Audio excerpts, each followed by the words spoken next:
be launched later this year, the Department of Home Affairs has made great progress in clearing the visa application backlog, which stood at around 306,000 applications in March of 2024. Now, through these reforms, we are steadily removing the obstacles to growth and paving the way for a new phase of investment and job creation in our economy. The work of Operation Vulindlela shows the importance of a capable presidency at the center of government, fulfilling a coordinating role and working very closely with all departments and agencies responsible for implementing the various initiatives that need to be implemented so as to deliver good services across the state. The greatest challenge that faces our country today is youth unemployment. Approximately 3.8 million out of 10.3 million young South Africans aged 15 to 20 years are currently not in employment, education, or training. These are young people with energy, with initiative, as well as untapped potential.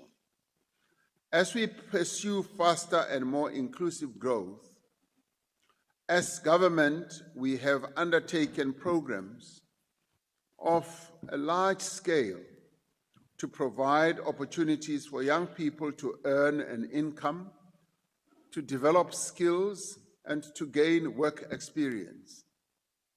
Through innovative and targeted interventions, the presidential employment stimulus has continued to demonstrate that when a society invests in its people, particularly in its young people, the dividends are measured in hope, restored, and futures that are rewritten.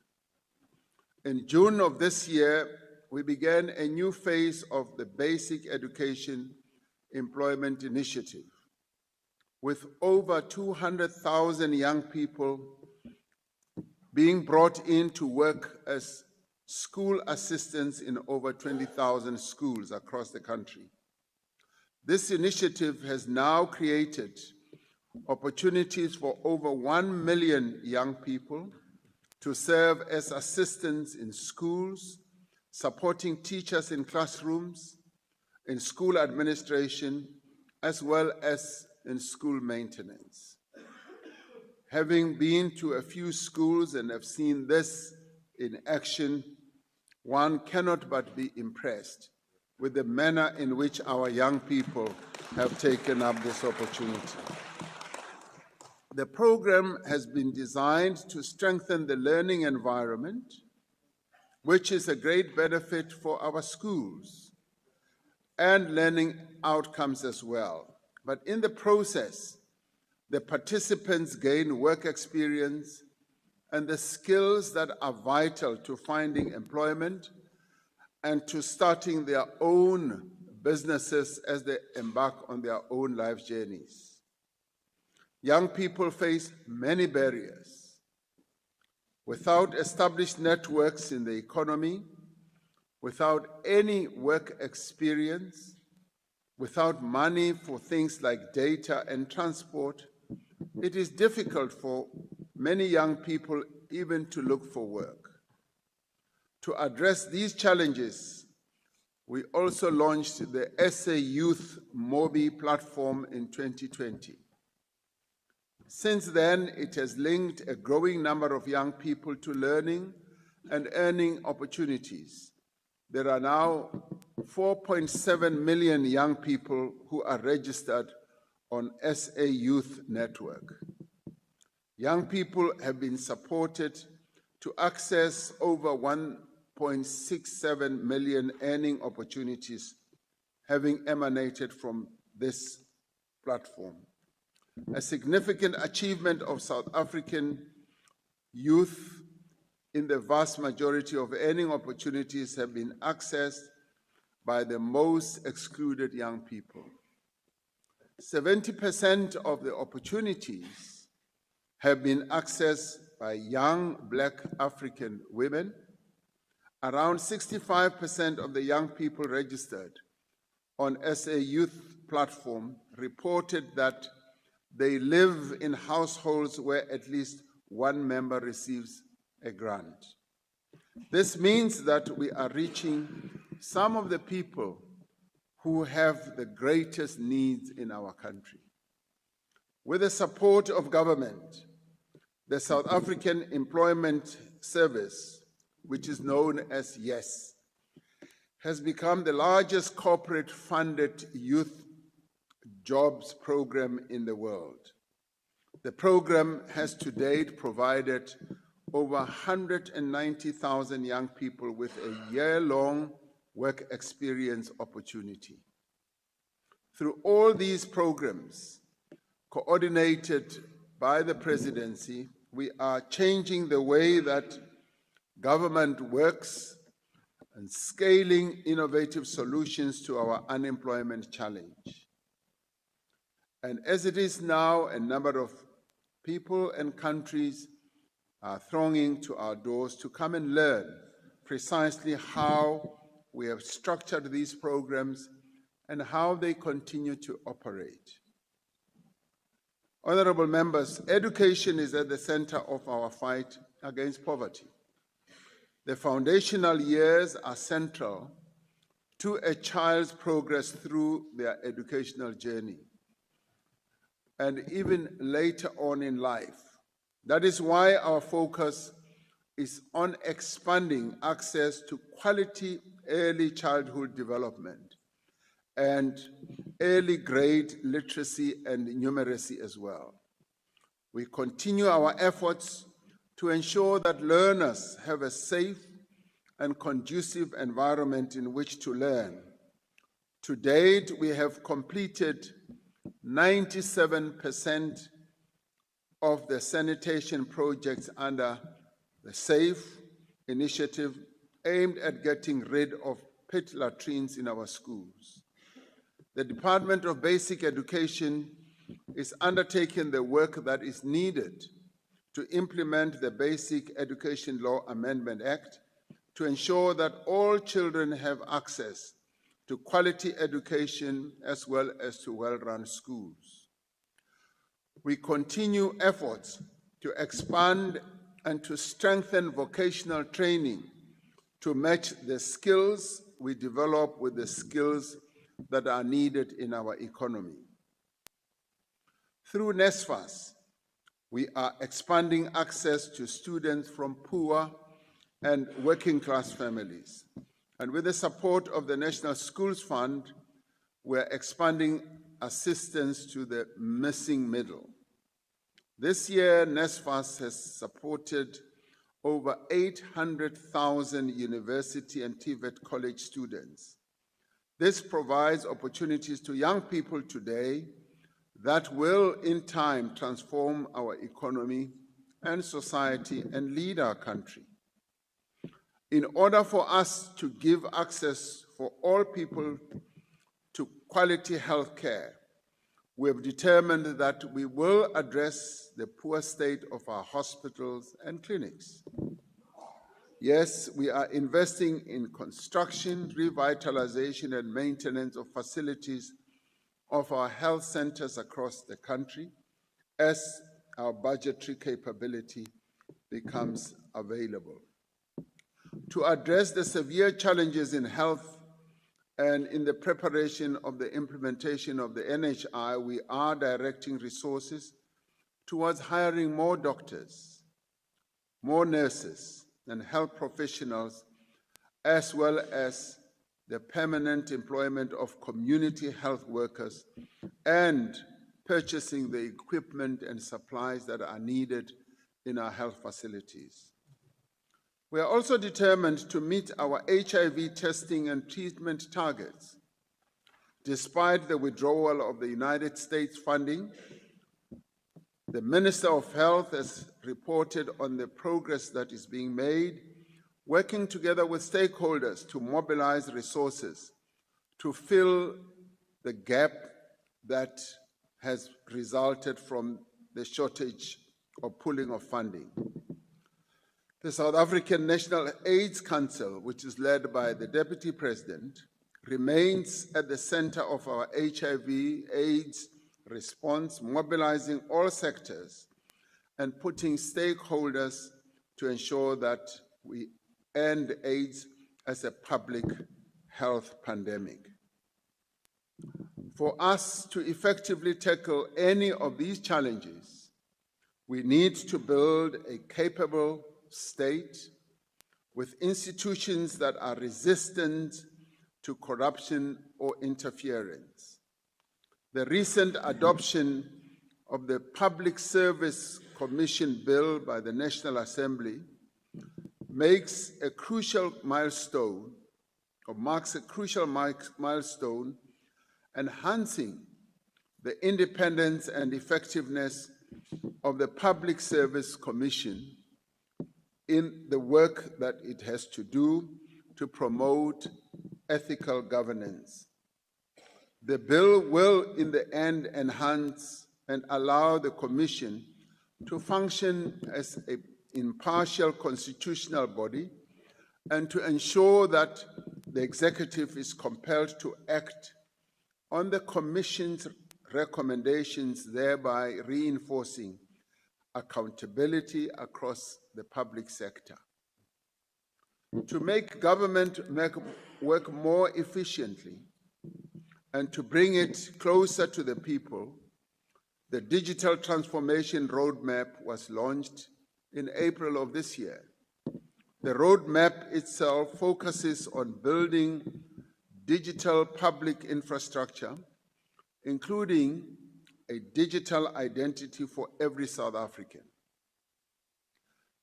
It includes a digital payment system to enable instant, low-cost payments and interoperable data systems to ensure that citizens only have to provide their information to government once. The integrity and credibility of the criminal justice system is vital to the ongoing efforts to combat crime as well as corruption. Over the last few years, we've made significant progress in rebuilding, as well as strengthening law enforcement agencies, security services, and prosecutorial bodies. These changes have been real and visible in the South African Police Service, in the Hawks, in the National Prosecuting Agency, as well as the Asset Forfeiture Unit, the Special Investigating Unit, the State Security Agency, and others. We are determined to maintain the momentum that we have built on. We must therefore be concerned when reports emerge and allegations are made to threaten and to undermine the stability and effectiveness of these institutions. I have recently established 2 commissions of inquiry that in different ways will interrogate aspects of our criminal justice system. The first one is chaired by Judge Sisi Kampempe, which will look to the past.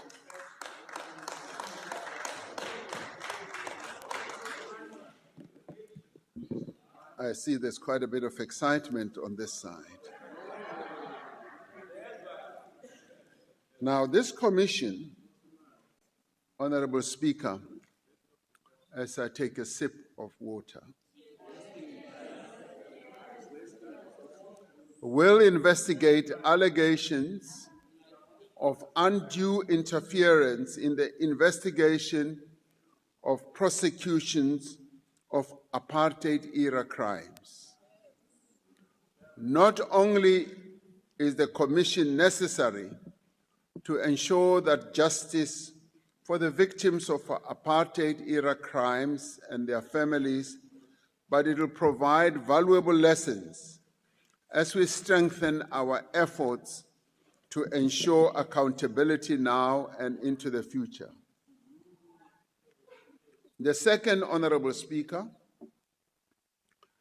is that which I announced on Sunday, which will be chaired by Acting Deputy Chief Justice Muiseli Madlanga, which will investigate allegations by the South African Police Service Provincial Commissioner in KwaZulu-Natal, Lieutenant General Nhlanhla Mkhwanazi.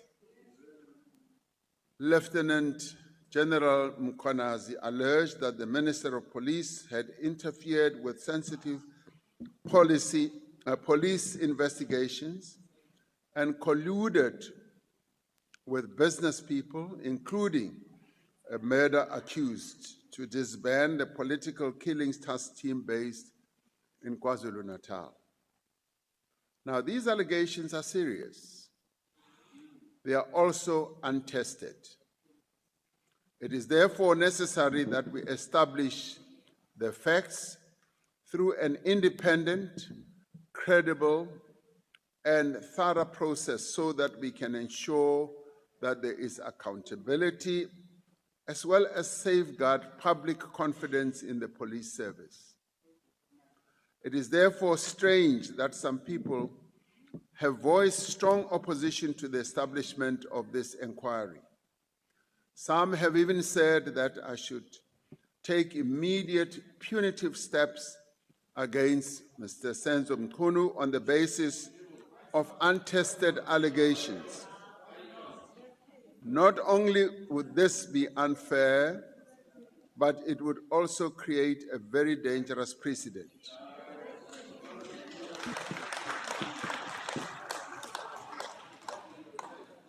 Now, on this one, the Commission should be allowed to do its work. Some people have even resurrected the tired line that commissions and panels that we have established in the past have produced meaningless results. This view is wrong. It is not borne out by evidence. In 2018, we established a commission on the South African Revenue Service chaired by Judge Robert Nugent. The Commission's findings and recommendations resulted in a comprehensive overhaul of SARS. It also resulted in the governance structures of SARS and the operational capability of SARS being revamped. This has enabled SARS to significantly increase revenue collection, improve compliance, and recover substantial sums of unpaid tax. The Commission of Inquiry into the Public Investment Corporation, the PIC, which was chaired by Judge Lex Mpati, exposed serious governance failures and led to far-reaching institutional reforms at the PIC. These commissions resulted in disciplinary actions and the cancellation of unlawful contracts. The implementation of the recommendations of the high-level panel on state security agency have contributed significantly to SSA stabilization and recovery. It has also improved oversight and accountability, and the structural reforms contained in the General Intelligence Law Amendment Act. Following the recommendations of the expert panel into the 2021 civil unrest, government has taken steps to ensure better intelligence coordination, capacitating public order policing, strengthening community policing forums, as well as strengthening and streamlining the functionality of the National Security Council. In the 3 years since the final report of the State Capture Commission was presented to the President, the government has undertaken major reforms based on the recommendations. 8 new laws have been enacted to strengthen our anti-corruption institutions, enhance procurement system, reform the intelligence services, as well as to improve corporate accountability and public administration. The value of assets that were linked to state capture that have been recovered by the state now stand at 11 billion rand by March of this year. Order, honorable members, let's not have running commentary. Now, You another can have an opportunity, I'm sorry, Mr. President, you can have an opportunity to interject, but you can't have a running commentary. And also, if you have got different views, your parties will have an opportunity to speak. Mr. President, you can proceed. Thank you, Honorable Speaker. My apology. Another 10.6 billion rand is currently frozen, awaiting the outcome of cases that are in court. There are criminal cases arising from the State Capture Commission that have been concluded, all with guilty verdicts. Other cases involving 51 individuals and 27 companies are currently enrolled in court. Now, each of these commissions and panels did succeed in unearthing information and made findings that were critical to understanding the events that took place then. They were essential in ensuring accountability, providing recommendations on the strengthening of our institutions and processes. Now, these commissions and panels show that a government does take responsibility and that it is committed to being transparent and accountable and does not fear independent scrutiny. Honorable Tbatse, can you please switch your gadget? Switch off? You can proceed. Honorable Speaker, we continue to make progress in all these matters since its establishment last year. The NPA's investigating directorate against corruption has authorized over 120 matters involving more than 215 of the most high-profile state capture corruption accused. Over 80 cases are currently under investigation and approximately 40 of them have already been enrolled. The NPA itself is using new technology to conduct complex investigations through the rapid, efficient analysis and documentation of digital evidence. South Africa has substantially completed all 22 action items that were contained in the action plan adopted when South Africa was grey-listed in February 2023. Now, this paves the way for an on-site visit, which is the final step before FATF can delist South Africa. We are at the midpoint of the implementation of the strategic plan on gender-based violence and femicide. Yet violence against women and children continues unabated. It remains a pandemic that shames the men of our nation. While we can point to progress in responding to instances of gender-based violence, from clearing the historical DNA backlog to increasing conviction rates and improving victim services in police stations, our greatest challenge is to prevent gender-based violence incidents from taking place in the first place. Our efforts to prevent gender-based violence needs special focus. They need to be intensified, they need to be massively scaled up and include all sectors of society.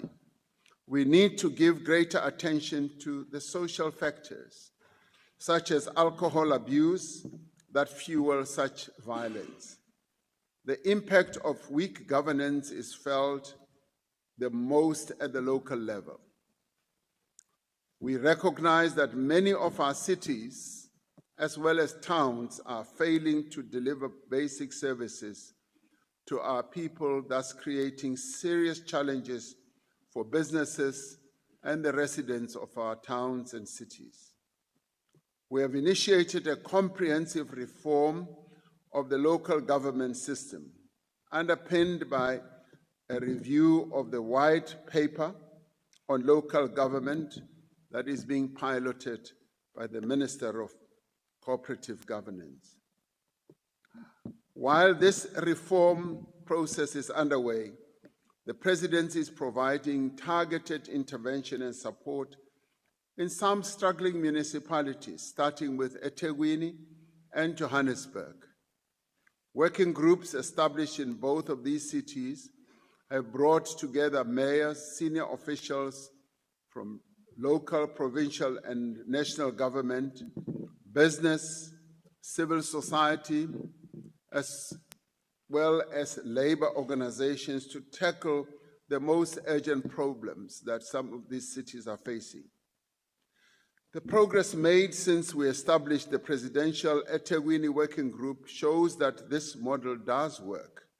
It is underpinned by the district development model.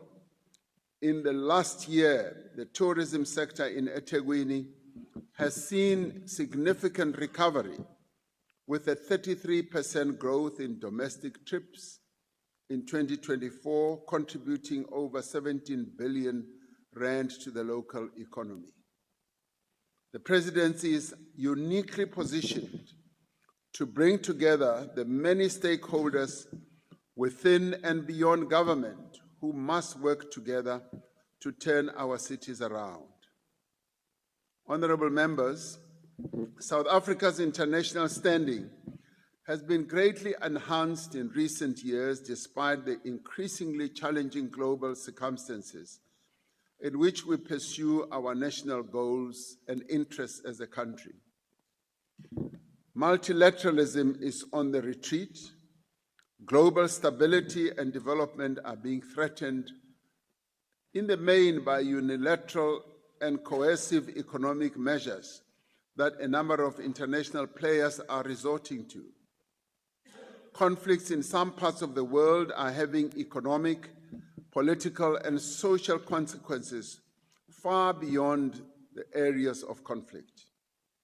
The erosion of rule-based multilateralism undermines efforts to achieve a level playing field in economic relations and places emerging markets such as ours in a vulnerable position. The economic uncertainty that arises from these developments dampens the growth prospects of the economies of many countries, particularly in the global south. Last week, we received notification in a letter from President Trump to myself that exports from South Africa to the United States will attract tariffs of up to 30% from the 1st of August 2025. This could have a substantial impact on the products that we export to the United States. We have already seen how just the mere news of the intention to impose tariffs has dampened the ability of a number of exporters from our country to the United States, and we have seen how some companies have had their exports declining by up to 80%. But right at the moment, we welcome the commitment by the US government since we met them in the White House and following engagements that we have had with them after their letter, that the 30% tariff is subject to modification pending the conclusion of negotiations between our two countries.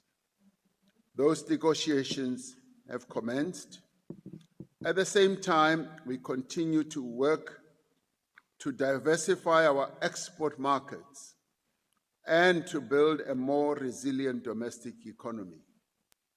And in this regard, we call on our producers who export goods to be actively involved in diversifying their own markets and to engage and enlist government assistance in various countries where they wish to export to.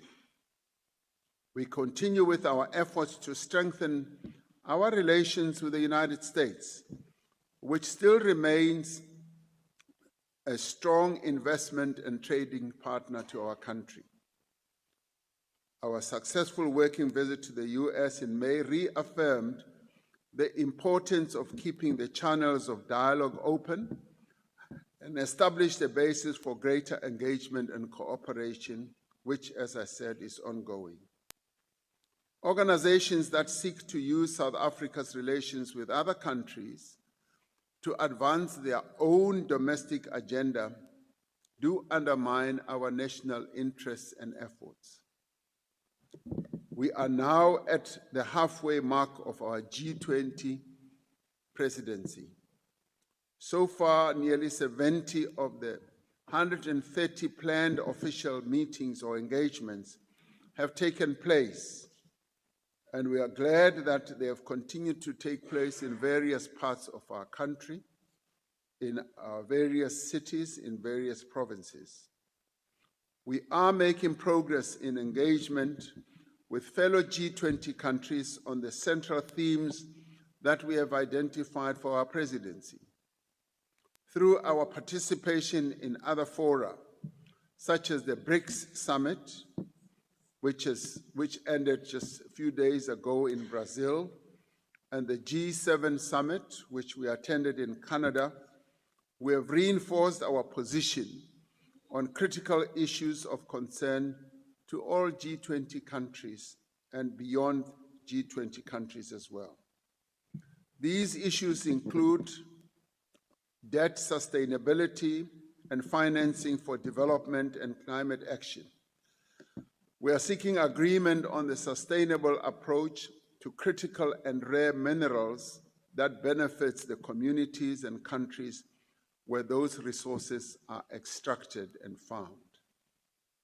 Throughout our participation in G20 meetings over the last half year, we have sought to advance shared solutions to common problems, to promote the African agenda, and to place the interests of the Global South firmly on the global agenda. As we reflect on our place in the world, we express our horror and dismay at the continued genocide that is taking place in Gaza. More and more Palestinian civilians are being killed every day. Millions face starvation, which is being used as a weapon. Homes, hospitals, and other essential infrastructure are continuing to be destroyed. The fact that these atrocities are taking place in the plain view and sight of the international community with no concerted effort to end them is a damning indictment on the leaders in the world. The stance that South Africa has taken on the genocide in Gaza, including the application that we have made to the International Court of Justice, is founded on our commitment to peace and justice. We are equally concerned at the grave humanitarian situation and the deaths of so many people in Sudan. The conflict is taking a huge human toll. It is estimated that over 30 million people need aid and some 12 million people are displaced. The international community has a responsibility to support regional and other efforts to end the conflict and to provide the assistance that the people of Sudan desperately need. As the situation in the Eastern DRC enters a new phase, the South African Development Community, SADC, that is, mission, has ended, and our personnel are being withdrawn in a phased manner. A majority of them have already returned home. As we welcome the return of our soldiers, we remember with great sorrow the 40 soldiers who lost their lives alongside soldiers from other southern African countries to bring peace and security to that region. We are hopeful that the parties to the conflict will now engage in the envisaged dialogue and cessation of hostilities, which will culminate in an all-encompassing political process that leads to a lasting solution. Our withdrawal was seen as a confidence-building measure that would enable a peace to be found in that part of the world. And indeed, we continue to keenly observe and in some instances participate in various peace efforts that we hope will solidify the peace that is so needed in that part of the world. South Africa remains part of the initiatives to end the Russia-Ukraine conflict and achieve a just and lasting peace. We continue to get involved in various iterations that are meant to bring that conflict to an end, hopefully sooner rather than later. While many of these conflicts are far from our shores, we have an interest in seeing them resolved. Our history places on us a moral responsibility to strive for an end to suffering and oppression around the world. We also have obligations under international law to prevent genocide and ensure accountability for atrocities. It is in our interests as a country to ensure that international law is upheld and consistently applied, and that global bodies like the United Nations Security Council are effective in ensuring peace and security. And we will, as a country, continue to intensify our efforts to reform those global institutions to ensure that they are representative and inclusive. In our view, it continues to be unacceptable that 1.4 billion Africans have no permanent representation of the UN Security Council. It is these laws and these institutions that we will look to for protection and support as we confront uncertainty of a changing world.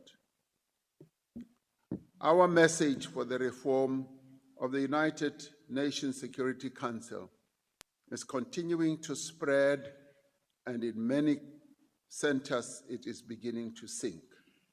So we will not let up on continuing to harp on the issue of the reform of the United Nations Security Council, so as to enable the peoples of our continent, particularly other countries also in the global south, to be well represented in a body that was founded on ensuring that there will be peace in the world. Honorable members, a tree survives through winds by its deep and extensive roots, anchoring itself in the soil. Its flexible branches can bend and sway with the wind, enabling the tree to adjust to changing circumstances. A forest of trees works together to withstand a storm. The closeness of the canopies breaking the wind's force is what gives the forest strength. Like a baobab tree of the Limpopo province or a yellowwood of the Eastern Cape province, our roots have been made firm by experience. As the wind picks up around us, they will hold us to the ground. The formation of the Government of National Unity has inspired new hope in South Africans, that we can make progress in addressing our most urgent challenges.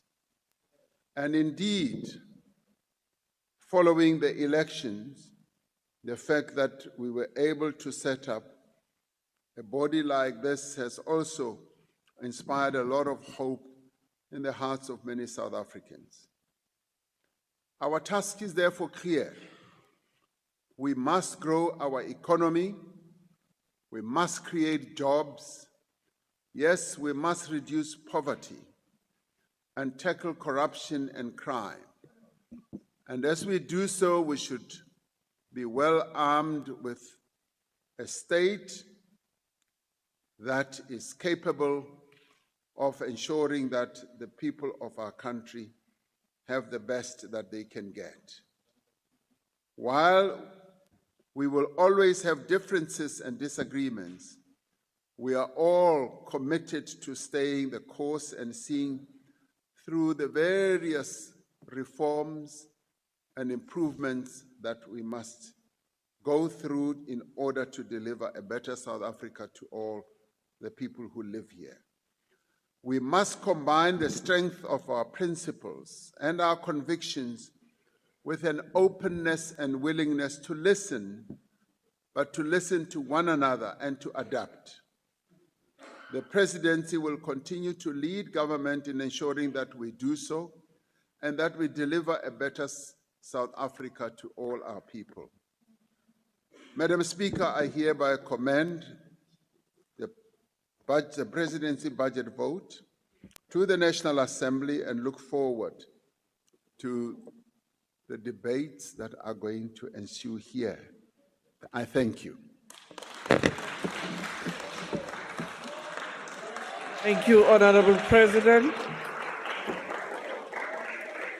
Honorable Chief Whip of the largest party, Honorable Ntuli.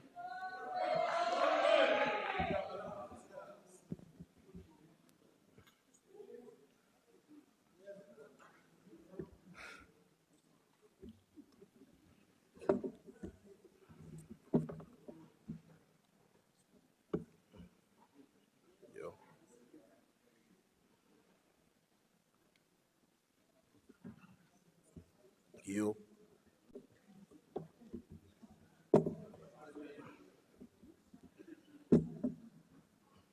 No, I mean. No, thank you very much, Madam Speaker. Good afternoon, Madam Speaker, Your Excellence, the President of the Republic of South Africa, honorable members.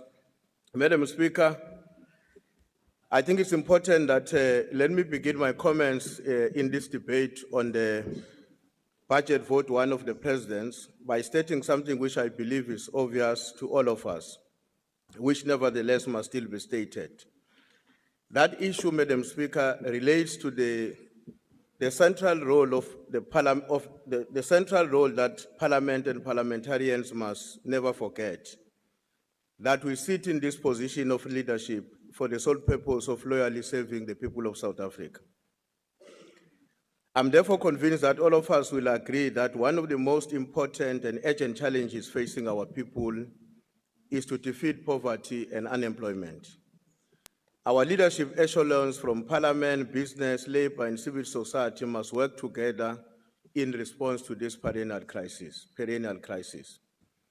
We have to act in unity and with a united approach in extricating our country from the general crisis in which it is deeply immersed.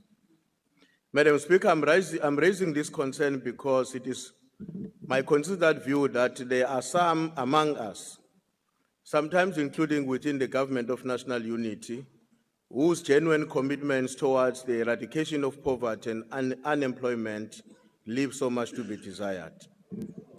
It is difficult to imagine a solution to any of our complex problems and challenges, such as gender-based violence, safety and security, economic growth, defeating poverty and unemployment, without having the caliber of leadership suitable to achieve these noble objectives. I will come back to this matter later in my comments because I believe that it is central to everything that we have to do in order to succeed in our purpose. Madam Speaker, on the 26th of June 2025, marked the 70th anniversary since the adoption of the historic and seminal document, the Freedom Charter by the people of South Africa, black and white. Necessarily, the Charter guided the prosecution of our struggle, of our liberation struggle, and also became central in defining the content of a democratic South Africa we live in today. During the 1940s and the early 50s, a mass campaign was mounted against oppressive laws, and this culminated to the Congress of the People.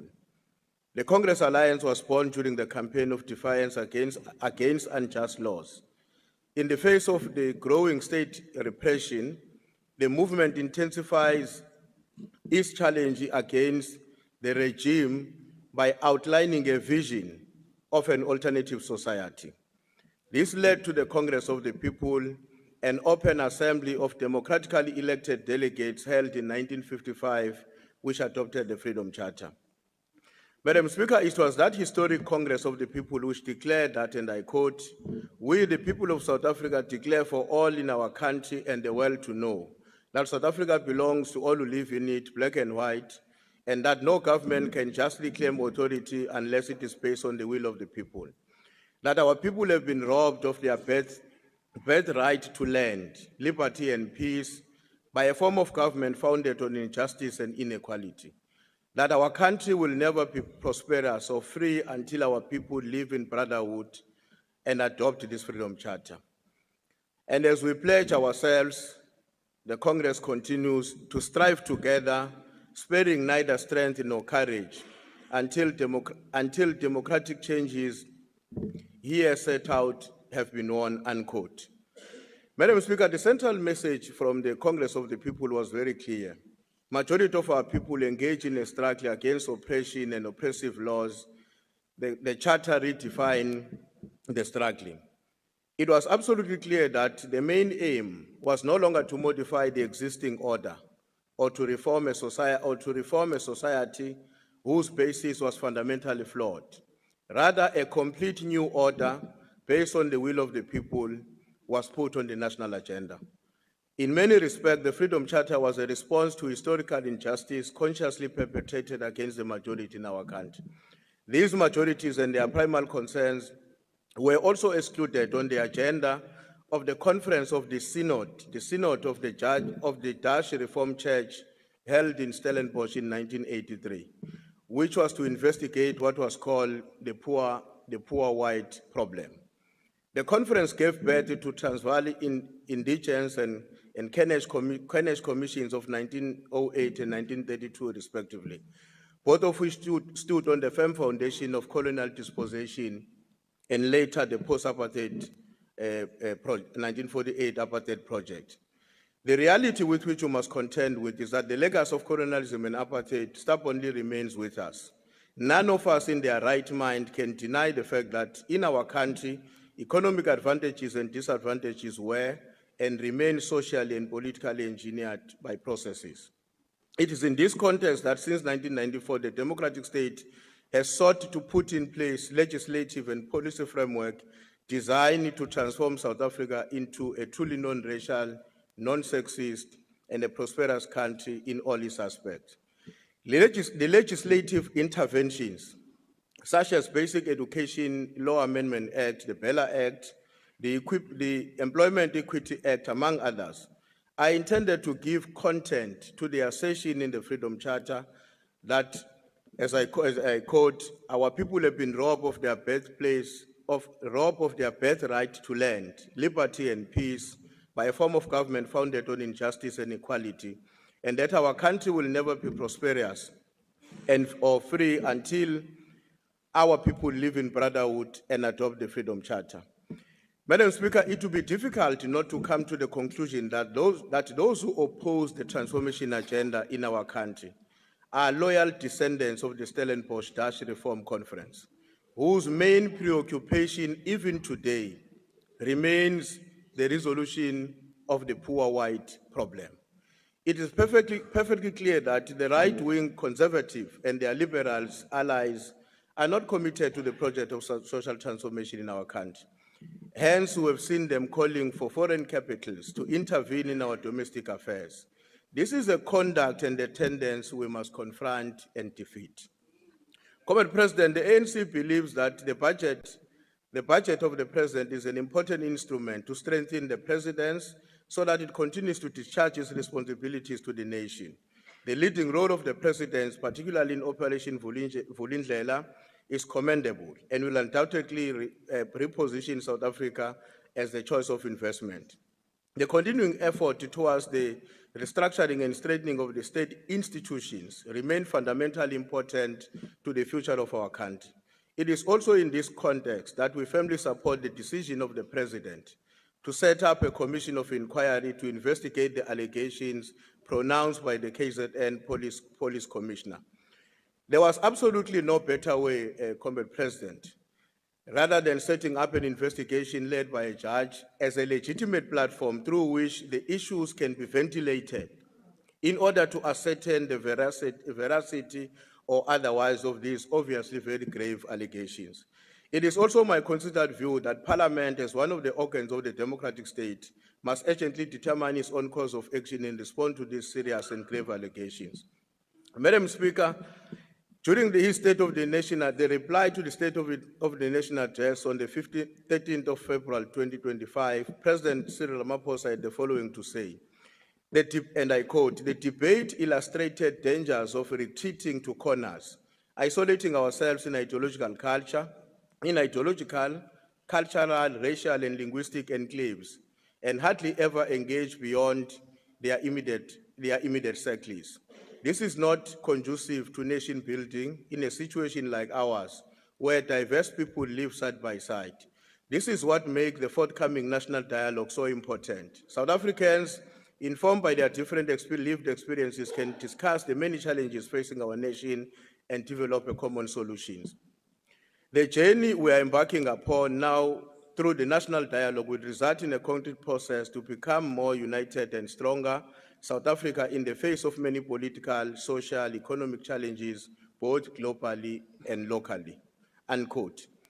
Madam Speaker, on the 26 years ago in 1999, a delegation made up of business and union leaders, which was called the Millennium Business Council, undertook a visit to the European countries, particularly in Ireland and Netherlands. Among other things, that delegation presented a report to the nation which read as follows, and Minister Mantashe was part of that delegation. The report says, and I quote, "Ireland and Netherlands were chosen for study tour because from a position of economic crisis in the 1980s, they had undergone a profoundly successful economic transformation to become among the top performing economies in Europe, and at the same time maintain acceptable social policies. In the process, these countries had been immensely successful in creating jobs and reducing unemployment significantly. While many of their European counterparts were experiencing rising levels of unemployment, a feature of a successful transformation in both countries had intense social dialogue and national consensus on key economic and social issues. The report went on to say, in respect of Ireland, in 1986, in response to its economic crisis, Ireland began to develop a national economic and social consensus involving government employees, trade unions, farmers, and other interest groups. The performance program covered wages, employment, competitiveness, development, taxation, education, health, and welfare. The programs also involve trade-off, for example, linking wage moderation, a shorter working week, and the tax income breaks for wage earners, which resulted in real increase in take-home pay, and I quote. So, Madam Speaker, it's important that we must continue to support the effort and the call made by the President for the country to engage in the national dialogue. I think we have all the reasons to disagree with the position publicly communicated by one of the leaders of one of the parties in the national government of national unity, especially the Honorable John Steenhuisen, that they are going to be pulling out of the national dialogue, and they are calling the national dialogue a sham and something that will not succeed because they are going to be pulling out.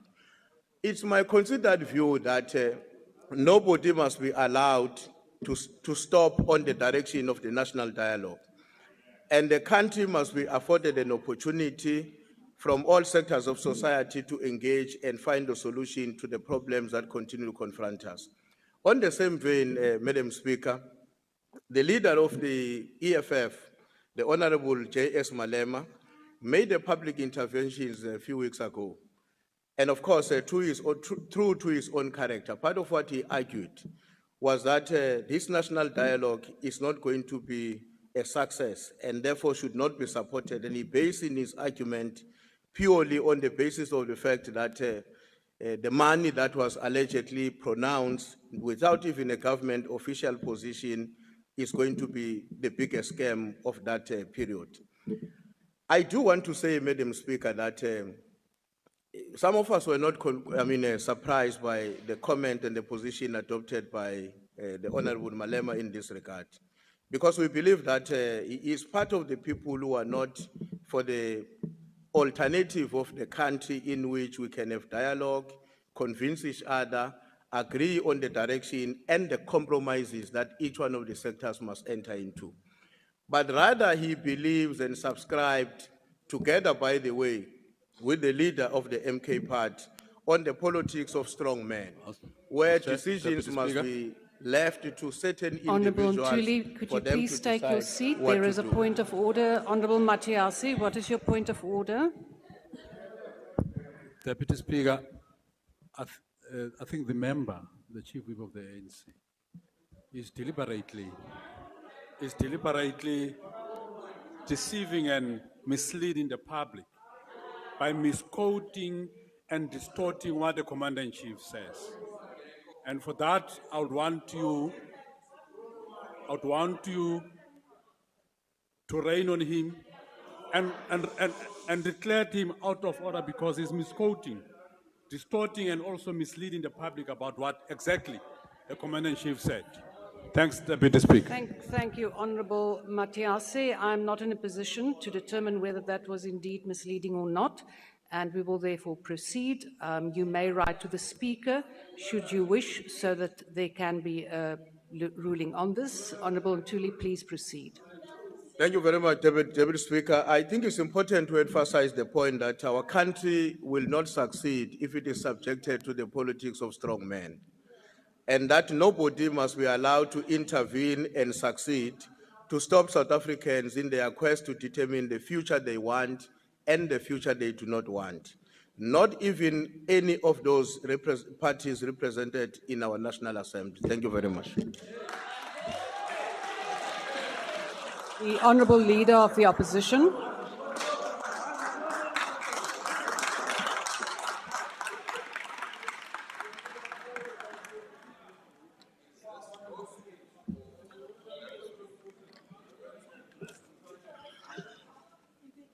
Thank you very much, Deputy Speaker.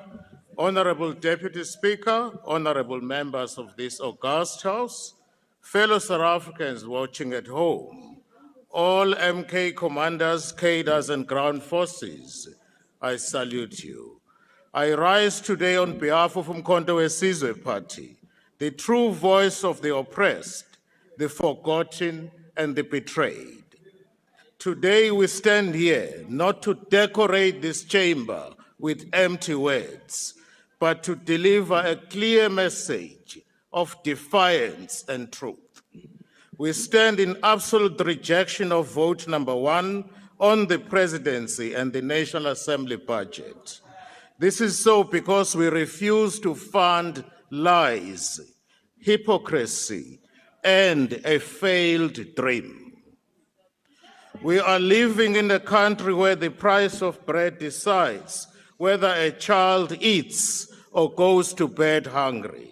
A country where mothers pray not for rain, but for electricity so that they can cook a simple meal.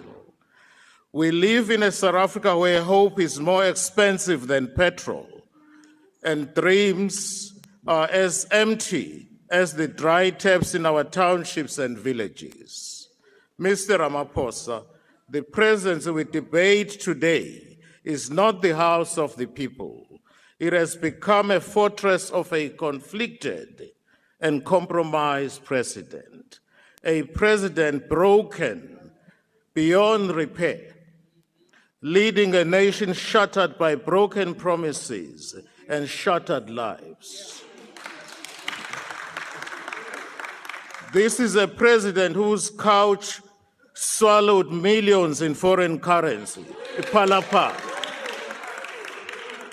while desperate South Africans trying to survive by selling food on street corners are harassed, chased, and arrested by police. You, Mr. Ramaphosa, hide dollars like a hustler stashing stolen goods under a mattress. Honourable Shlope,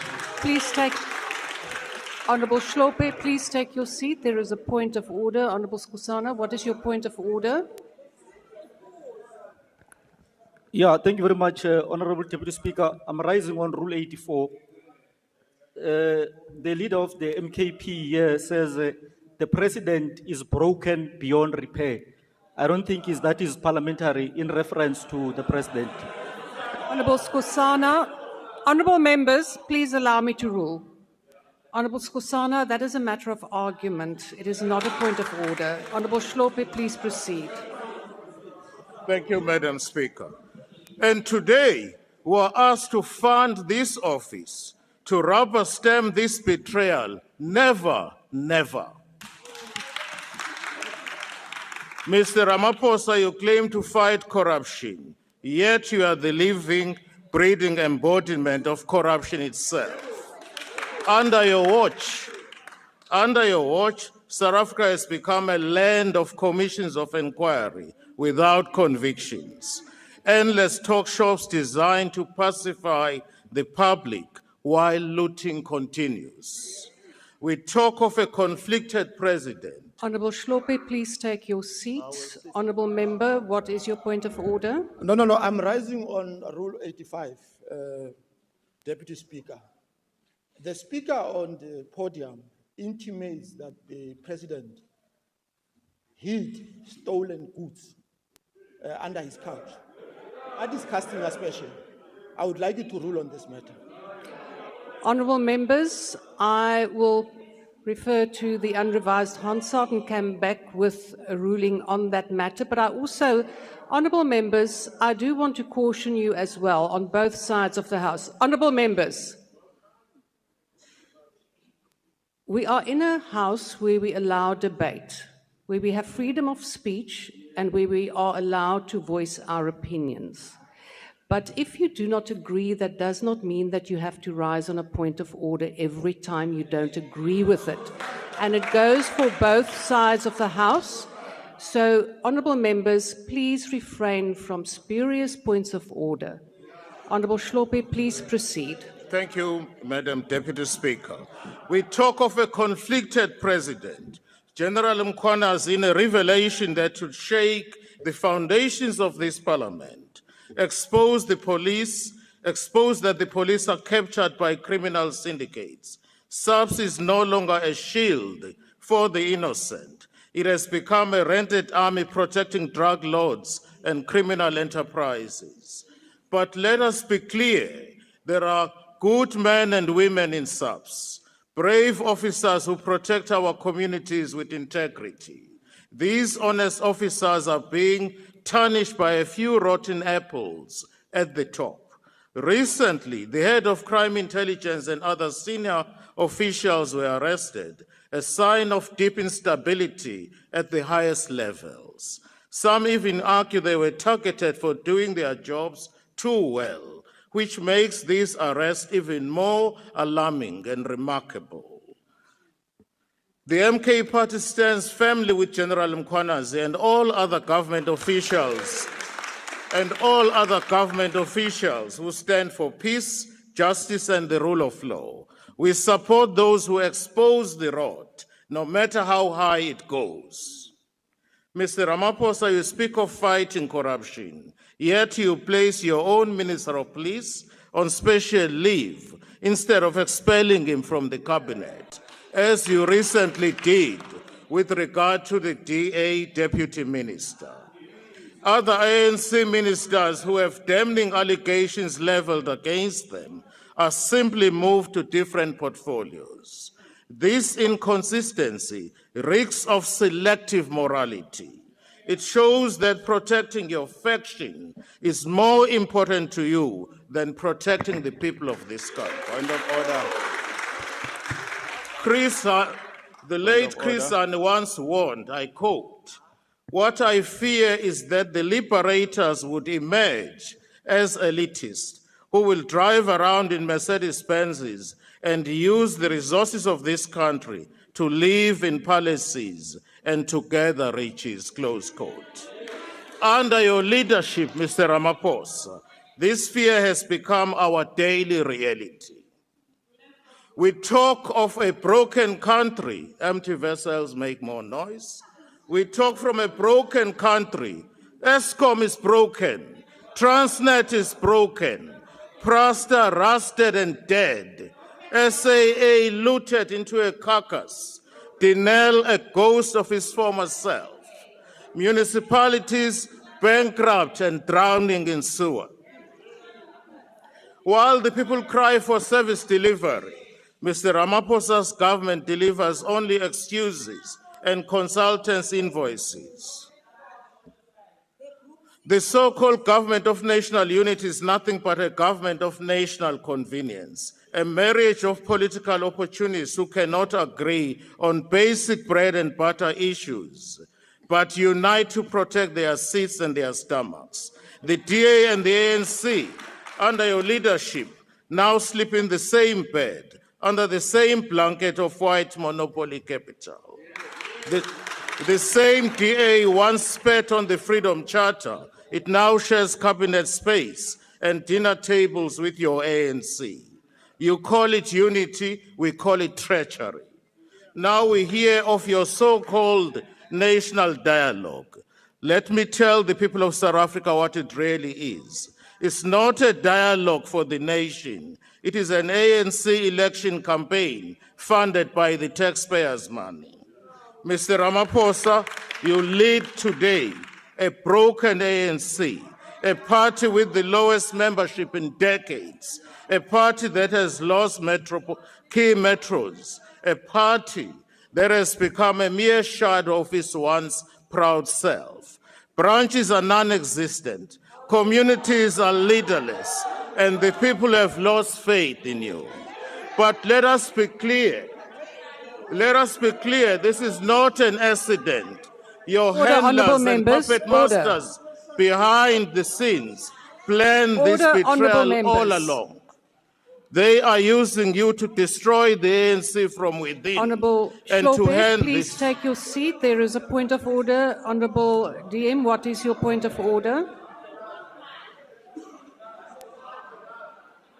Thank you, Honorable Speaker. Honorable Speaker, I was wondering if plagiarism is allowed here in the House because that's a photocopy of a speech of Honorable Maiman. Honourable Thank you. DM, that is not a point of order. Honourable Shlope, please proceed. Honourable Shlope, please proceed. Thank you very much.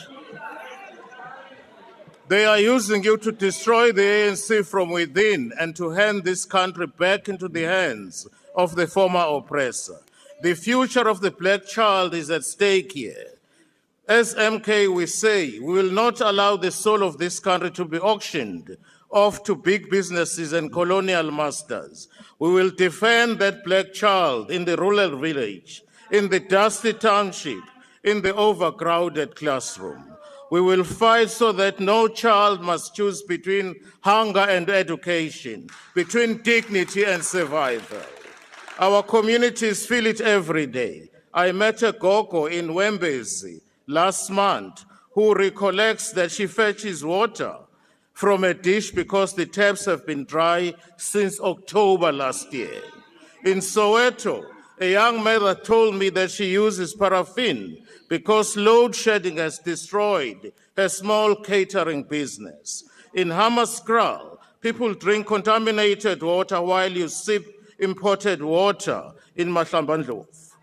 The late President de Klerk once said, and I quote, "If Cyril Ramaphosa takes over and keeps his promises, things will be better," close quote. Indeed, you have taken over and you have kept your promises. Your presidential promises have become funeral songs for the living. South Africans don't want televised apologies. South Africans want jobs, water, electricity, safety, land, and dignity. They want a president who feels their pain, not one who hides behind bulletproof glass and photo ops. Honourable Hlophe, please take your seat. Thank you, I will. Honourable Member, what is your point of order? Honourable Speaker, I just wonder if Honourable Hlophe can take a question because he's speaking about broken Zuma, broken Hlophe, broken Honourable Member, MKP. you know well that we cannot do that. Honourable Hlophe, would you like to answer a question? The Honourable Member will not answer a question. Please proceed, Honourable Hlophe. Thank you very much. We talk of broken promises, land expropriation without compensation forgotten, free education for all forgotten, state-owned enterprises as engines of development, sold off piece by piece to the highest bidder. What we have today is a captured presidency, captured by big white business, captured by billionaires who dictate policy while the poor continue to starve. Today, we are debating a budget to keep this charade alive. The National Assembly, under your watch, Mr. Ramaphosa, is supposed to be the watchdog of the executive. Instead, it has become a poodle sitting at your feet, begging for scraps of patronage. We, the MK Party, refuse to fund our own oppression. We refuse to legitimize this betrayal. We refuse to build a palace for a president while our people sleep under leaking roofs and cook on open fires. To my colleagues in this House, you stand at the fork in this road. You can choose to be complicit in the auctioning of this nation, or you can rise as true servants of the people. To you, Mr. Ramaphosa, you are no longer the architect of renewal. You are the demolition man of democracy. To the GNO partners, your alliance is not for the people. It is for power, it is for privilege, and it is for profit. We are asked to vote for this budget.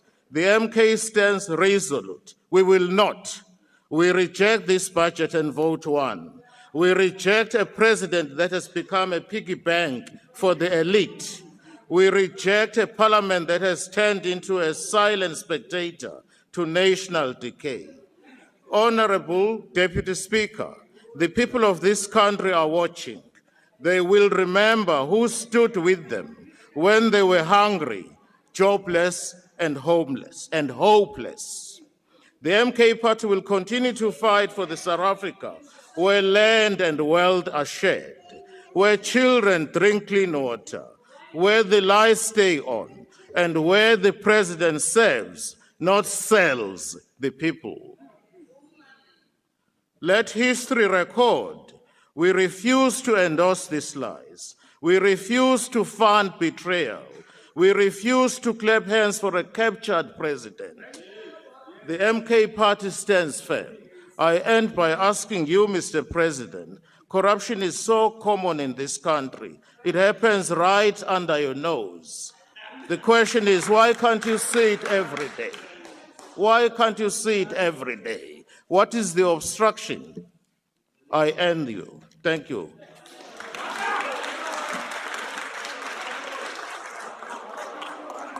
The Honourable Botlani.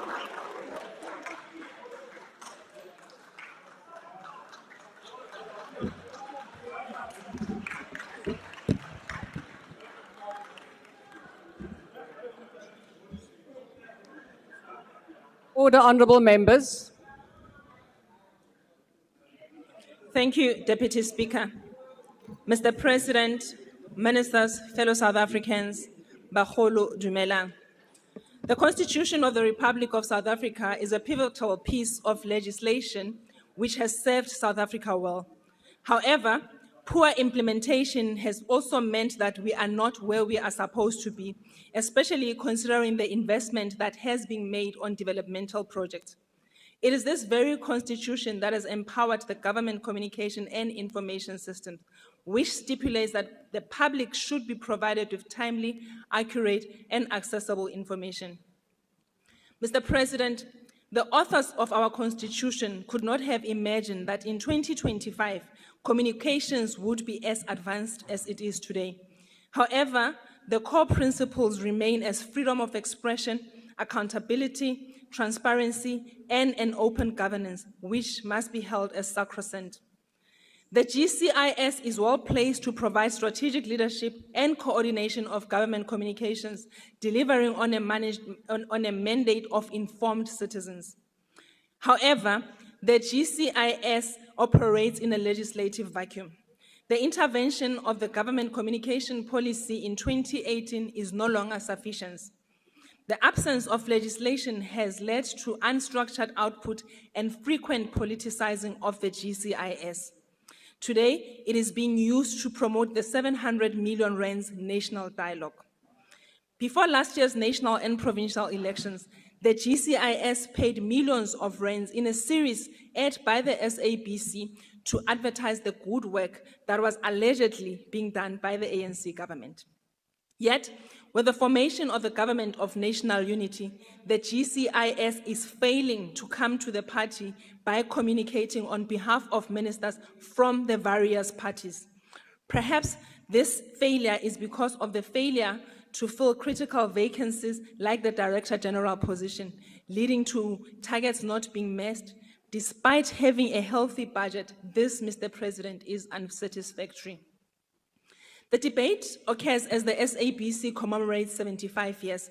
I mention the SABC because the SABC has managed to reinvent itself, having transformed from being a state propaganda machine to a continent-leading public broadcaster. In running the GCIS, Honorable Minister, the Presidency must follow a similar model to the SABC, where the GCIS holds a degree of financial and editorial independence.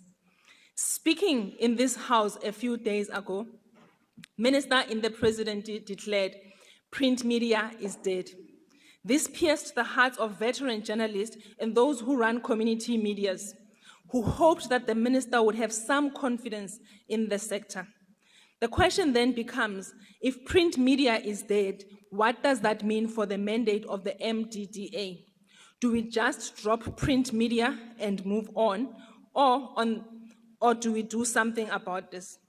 On the same platform, for my part, I asked this House to imagine a South Africa where literacy levels could be improved if learners could read community newspapers telling their own stories in their own languages. I maintain that this is a missed opportunity which speaks to the failure to understand the dynamics of our past and the failure to be aggressive about creating an informed citizenry. The DA welcomes the projected 172 million rands for MDDA projects throughout the MTEF period. The said projects will include both financial and non-financial support to community, small and commercial media. This budget is aimed at promoting indigenous language and contributing to community development. We call for these funds to be directed to forgotten communities that remain underserved. We further welcome the agency's commitment to intensify its focus on ensuring the sustainability of media projects in communities.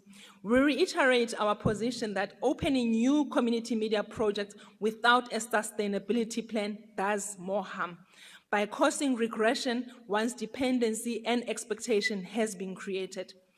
We note the agency's budget in the upcoming period is allocated to grant funding for 66 community broadcast radio projects, either to help initiate new ones or strengthen existing ones, as well as 18 community and small commercial media print and digital projects. It is our belief that a rigorous research needs to be established when establishing media projects. DM Morolong, this is where we talk about quality over quantity. We also look forward to the implementation of the digital sector strategy, which aims to support 60 media projects with digital initiatives over the medium term. Poor focus on content creation has seen organizations such as the SABC lose audiences. As such, we are eager to see how the planned support of the 30 content production initiatives will contribute to support sustainability. My passion for community media is personal. My first job a year after completing matric was working as a volunteer at Kasi FM, a community radio station in Ekurhuleni, covering the Catharos areas. Mr. President, it is at this station that I embraced the concept of serving my people. I learned the importance of working in a professional environment. My story is not unique. Community radio stations are a training ground for commercial radio stations. Many radio and television personalities that are today famous and celebrated for their works started at community radio stations. As the DA, we believe in an independent and thriving media to promote equal opportunity society. Our ICT policy upholds that radio, both private and public, remains important channels of communications in South Africa. Indeed, there is a great value in supporting community media as well because they create jobs. And Mr. President, jobs give dignity. The slow pace of the government in producing legislation that will reflect the country's determination to adapt to global changes is a hindrance for the development of MDDA. The MDDA legislation is an act as promulgated in 2002, which is not a suitable way to manage the evolving sector like communications. Its mandate must be urgently re-evaluated. Centec, a state-owned communications infrastructure entity, is responsible for the distribution of broadcast sectors to over 130 community radio stations. What we have today is community radio stations that owe Centec for Centec transmission fees. Most of these stations are unable to cover these fees, Mr. President, which is crippling Centec. The point I want to make is that there is a possibility of a failure of one sector crippling another sector. So therefore, we call for the empowerment of MDDA via legislation to ensure that South Africa thrives. Ke a leboga. The Honourable Nolochungu.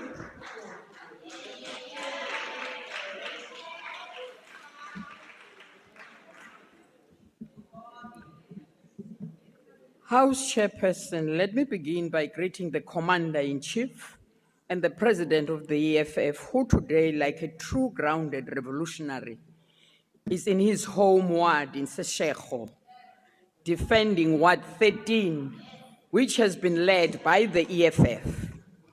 We are more than confident that the EFF will retain the home ward of our President and continue serving our people. House Chairperson, today we are gathered to debate the presidency budget of an administration which is rotting from the head and which has surrendered our nation to criminal syndicates and drug cartels.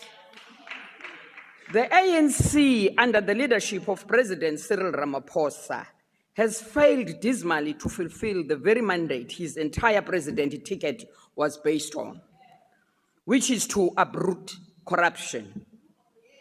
The corrupt under this government are shifted around and has not renewed the state. Instead, it has refined the machinery for corruption. It has been a presidency of scandals after scandal, cover-up after cover-up, and an astonishing eroding of the faith of our people in law enforcement agencies and Chapter 9 institutions. There has been no light at the end of the tunnel, but rather an oncoming train that has crushed the belief of ordinary people in democracy, justice, and opportunity. Let me begin with the most recent scandal. The Minister of Police, as reported by KZN Police Commissioner Lieutenant General Mukwanas, Minister Senzo Mchuna was caught dismantling the political killings task team, a unit with over 100 convictions over 1,800 years in sentencing.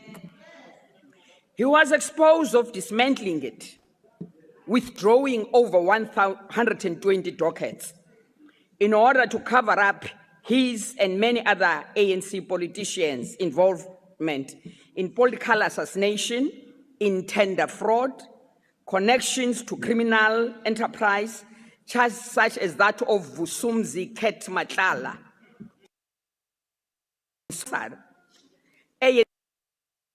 involvement in drug trafficking organizations in Gauteng and in KZN. As we stand here, Minister Mchunu was not fired.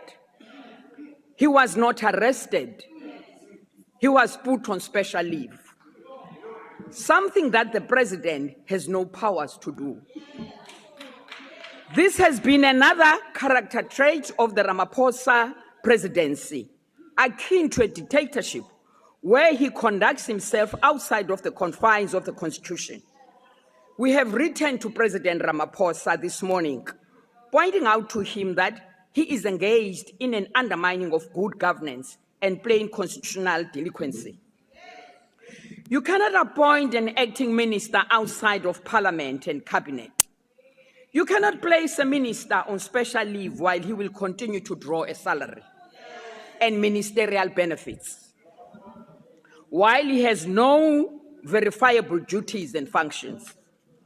But because the presidency is committed to patronage, because the presidency is an extension of managing the factional affairs of the ANC, you undermine this country and taxpayers, and today you create a situation where there will be 2 ministers in the police ministry.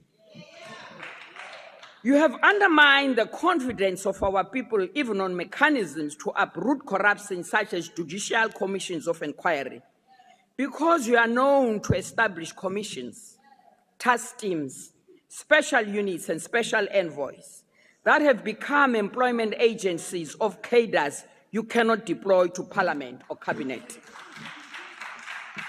You have established so many of these and yet yielded no results. And now our people have lost faith in them. The Zondo Commission gave you recommendations. The Makana Commission of Inquiry gave you recommendations. The Life Asset Demand Inquiry gave you recommendations. What have you done with them? Nothing.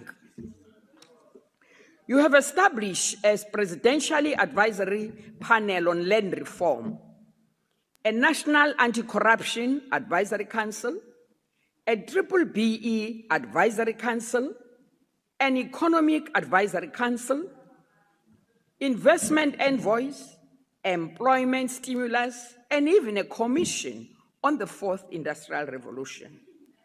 All of these are multi-million rand bureaucratic distractions that have delivered nothing: no land, no jobs, no industrialization, no justice, just more jargon. In light of the incompetency of the presidency, it has become the duty of the EFF to defend our democracy. It was the EFF that exposed the illegal SITA board appointments, including Minister Gwede Mantashe's own son and other ANC allies. Objection, objection. We forced their Objection, withdrawal. objection. Honourable Nolatungu, please take a chair. Honourable Minister, what is your point of order? Honourable Member, please take your seat. Honourable Members. In terms of Rule 92, read in conjunction with Rule 68, who irrelevant or out of order. Protecting your child. That point of order is not sustained. Honourable Nolochungu, please proceed. Please proceed. Honourable Member, please proceed. It was the EFF that exposed the illegal SITA board appointments, including Minister Gwede Mantashe's own son and other ANC allies. Objection. We forced their withdrawal, not because the ANC grew a conscience, but because we made the cost of corruption politically unbearable. We raised the same alarm with the IDC board, appointing Ayanda Dlodlo, Sidney Mufamadi, and Nomusa Dube-Ncube, all retired, failed ANC politicians, now recycling themselves through public entities that control billions in public funds. You have turned the state institutions into a retirement scheme for loyalists. The EFF rejected it outright and demanded audits of every appointment because we understand when you control the boards, you control the tenders. When you control the tenders, you control the ANC. Honorable members, let me now speak to one of the most significant victories in democratic accountability in recent history, the VAT increase, and how the EFF stopped it. Earlier this year, the ANC attempted to ram through an illegal fiscal framework to increase VAT to 0.5%, which was an insult on the poor disguised as economic necessity. They tabled a report in Parliament that had not been voted on, violated Section 8, subsection 4 of the Money Bills Act, and was tainted by fraud. We raised the alarm and wrote to the Speaker. We warned that the law was being broken, but he ignored us, so we went to court. Eventually, the Western Cape High Court ruled in our favor and nullified the committee's resolutions and set aside the parliamentary adoption. Let us be clear, it was not the backroom deals that stopped the VAT increase. It was not so-called engagements by parties trying to claim credit in press conferences. It was the economic freedom fighters. After we were told of a constrained fiscus which required tax increases, we are insulted with a national dialogue that will cost 700 million. All because the ANC does not want to accept that the national dialogue happened on the 29th of May 2024, and that national dialogue stripped them of their majority. We will attend that dialogue to remind you that it is not people of South Africa who have crippled the state with corruption.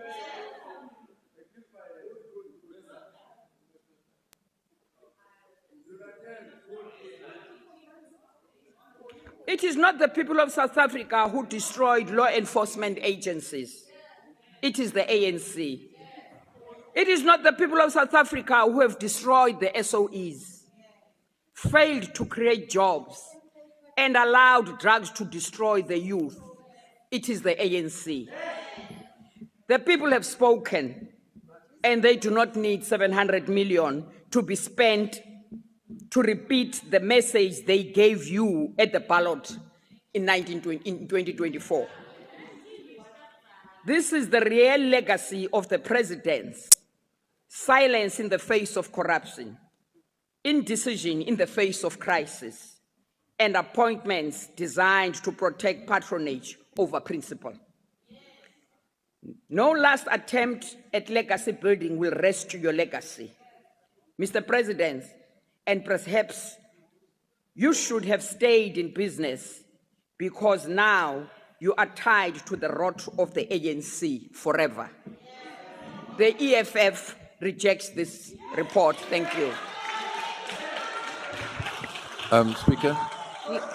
Very much will put to minutes, and then they will then say whether it's something that they agree with. Because remember, they Members on must. the platform, please mute your devices. Honourable members, order. The next speaker is the Honourable Khadebe.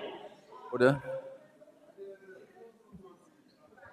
My apologies, Honourable Khadebe. There is a point of order. Honourable Dagmore, what is your point of order?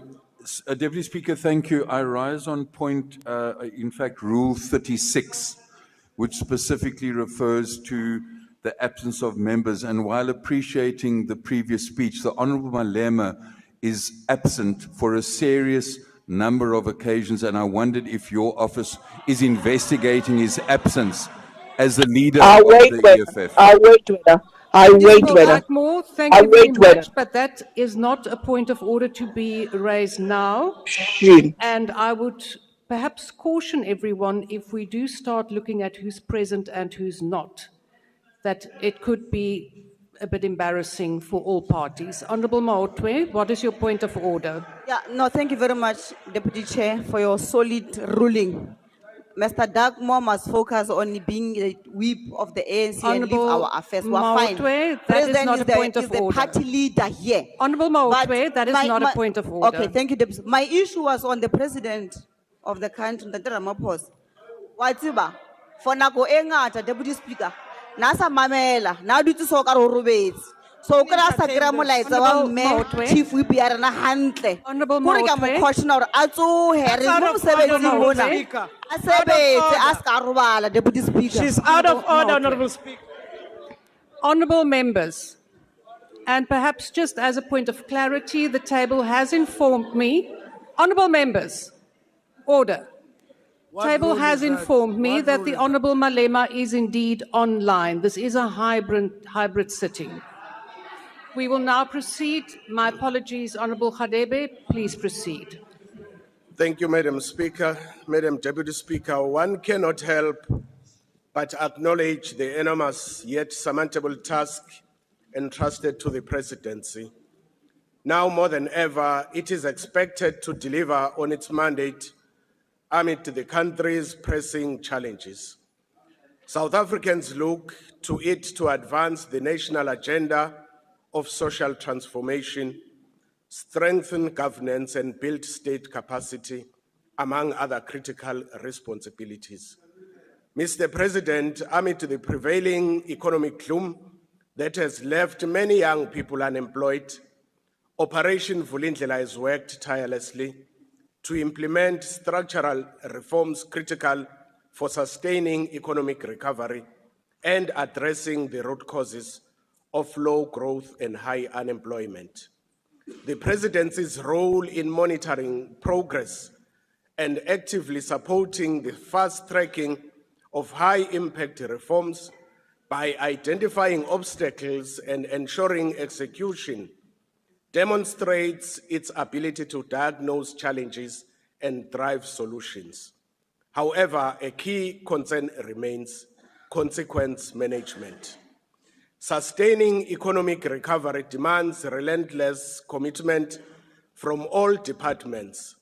Without accountability, departments risk undermining reform efforts, and the economy will continue to grow below the level needed to create jobs.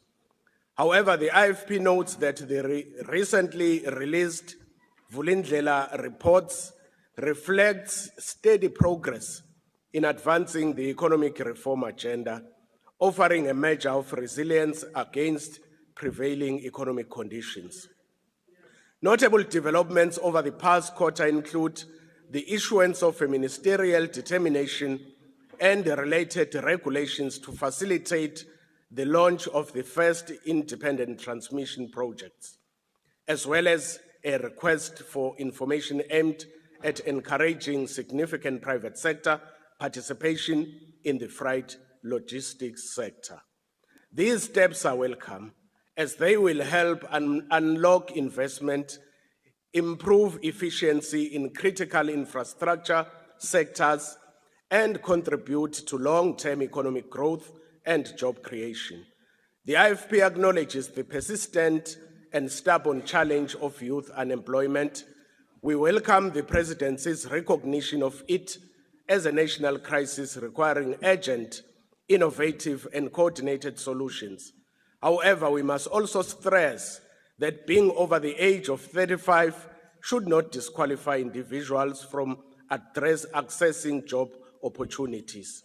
Many South Africans are returning to school later in life, and government interventions must reflect this reality. Otherwise, we risk creating a new cohort of unemployed graduates excluded not only due to economic conditions, but also because they are subjectively barred from participating in government programs based on age. Mr. President, the IFP welcomes the introduction of a new funding models aimed at supporting struggling municipalities. This initiative will complement the commendable work of the Minister of Culture, Honorable Hlabisa. The allocation of 54 billion in additional funding over the next 6 years to metros that implement key reforms to improve water and electricity infrastructure is a step in the right direction. It is important to reaffirm the IFP's long-held view: a citizen's first and most direct interaction with the state is at the local government level. That experience shapes their overall perception of government. Functional municipalities are therefore essential of how people experience governance in South Africa. Mr. President, it is important to recognize that time is no longer a luxury we have. The IFP has consistently acknowledged that South Africa is not lacking in well-crafted plans which, if properly implemented, could significantly advance our developmental agenda. However, the public has grown increasingly frustrated with the persistent gap between policy and action. South Africans are no longer moved by promises, they demand implementation. Furthermore, corruption continues to undermine the reconstruction and recovery program.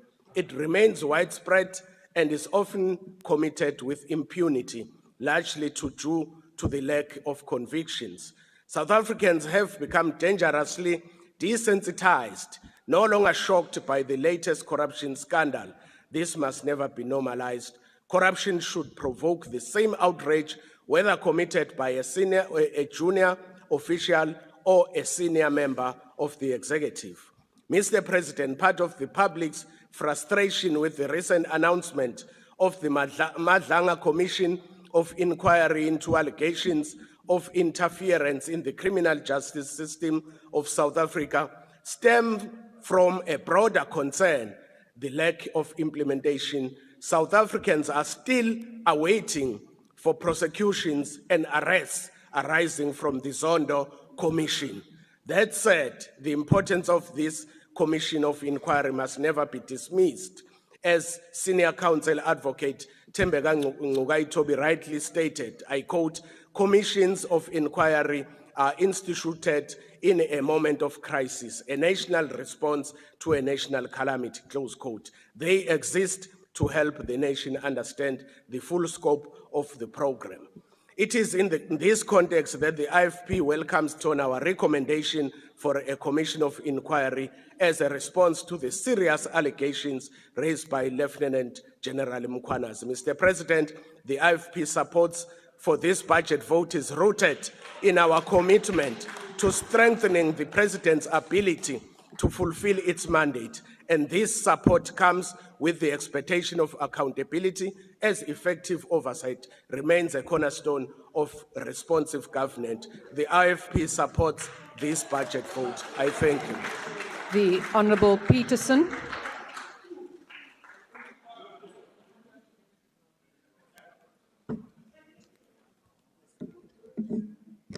Thank you, Deputy Speaker. Honourable President. Honourable President, members of the public, honourable members. A year ago, the Government of National Unity was born. It was messy, it was bold, but it was necessary. The Patriotic Alliance supported it then, and we support it now. And yes, Mr. President, we support you. We joined the GNU not as an inside opposition, but as real partners that will help build this country. Dear President, we also support the national dialogue. We are children from the Khoi and San, and our parents feel that there is no difference between apartheid and the new South Africa. They feel that they are not part of the new South Africa, and the national dialogue has the potential to fix that and many other things. Those that don't want the dialogue must be happy with things. We want it because we are unhappy about some things. So thank you for the dialogue. Thank you for the commission. We live amongst bullets. Not a single day goes by, Honorable President, without people being killed in our communities. Last week in Mitchell's Plain, we lost 34 people, double the amount of Palestine and Sudan. What he said about these killings, Honorable President, is that the police issued these guns, and commission must get to the bottom of this. Certain police has been part of these gangs, and it's time to get to the bottom of this. Let this budget be the turning point where words become actions, where plans become progress, and where South Africa truly becomes a nation that works for all its people. Thank you. The next speaker is the Honourable Mulder.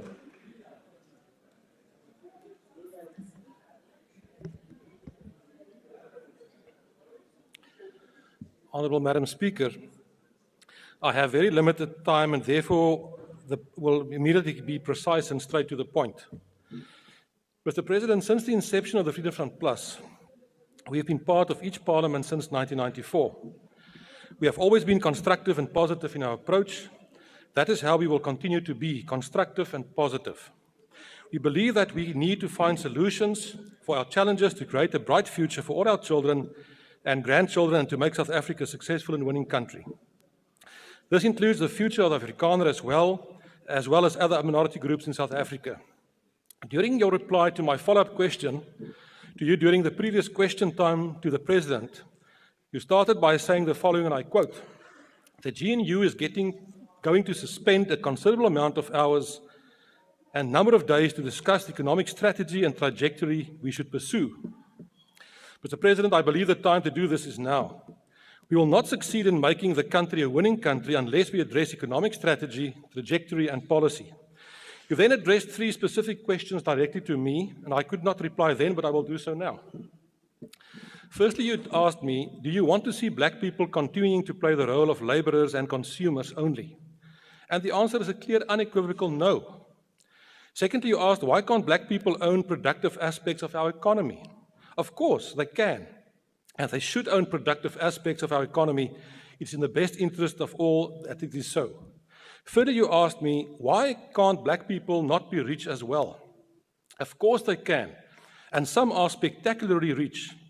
But that cannot be said about the vast majority of South Africans, black, white, colored, and Indian, who are struggling to make ends meet. The thing that worries me greatly, Mr. President, is what Professor Gumede of Wits School Governance recently said in this regard. He said that conservatively, 1 trillion rand has been moved between less than 100 politically well-connected people since 1994. The same people have been empowered and re-empowered over and over again, according to him, and that is not black economic empowerment. Mr. President, you referred to the history of the Afrikaner when we had to deal with the challenge of massive poverty in our community. However, with all due respect, your interpretation that that crisis was resolved because we were the beneficiaries of policies of apartheid and the laws that were put into place and sweet deals are wrong. The Carnegie Report of 1939, 11 years before the NP came to power, had one central theme: staatshulp verhoog afhanklikheid. Met ander woorde, hoe omvattender die sosiale sekuriteitsnet van die staat, hoe groter word die afhanklikheid. Daarom was die Afrikaner uitgangspunt: 'n volk red homself. En ons sal self, en ons het self, en ons doen vandag weer self. Dit het gelei tot 'n veelheid van Afrikaner instellings. Die Reddingsdaadbond, Federale Volksbelegging, Santam, Sanlam, Volkskas en vele ander. Die benadering in Suid-Afrika in 1994 was egter die teenoorgestelde. Nie ons sal self nie, maar die staat moet. Verlede week verklaar die minister van Maatskaplike Ontwikkeling dat 45% van Afrikaners afhanklik is van maatskaplike toelaas. Van haar totale begroting van 294 miljard word 290 miljard aan maatskaplike toelaas bestee. Dit is nie volhoubaar nie. At the core of the crisis is the obsession with equality of outcome, while the rest of the world understands only equality of opportunity. Equality of opportunity empowers everyone. Equality of outcome enslaves because it requires perpetual engineering, control, quotas, confiscation, and coercion. Mr. President, for stability and a good future, the FF Plus believes that black, white, colored, and Indian people must progress economically. After 30 years, the facts show that the current policy is somehow failing. Do not dismiss proposals that criticize it and propose better solutions as racism and the refusal that black people should obviously also progress. The Freedom Front Plus is ready to play our role and to come to the table to make this country a winning country for everyone. We are committed to that and we will play our role. Thank you, sir. The Honourable Bergman.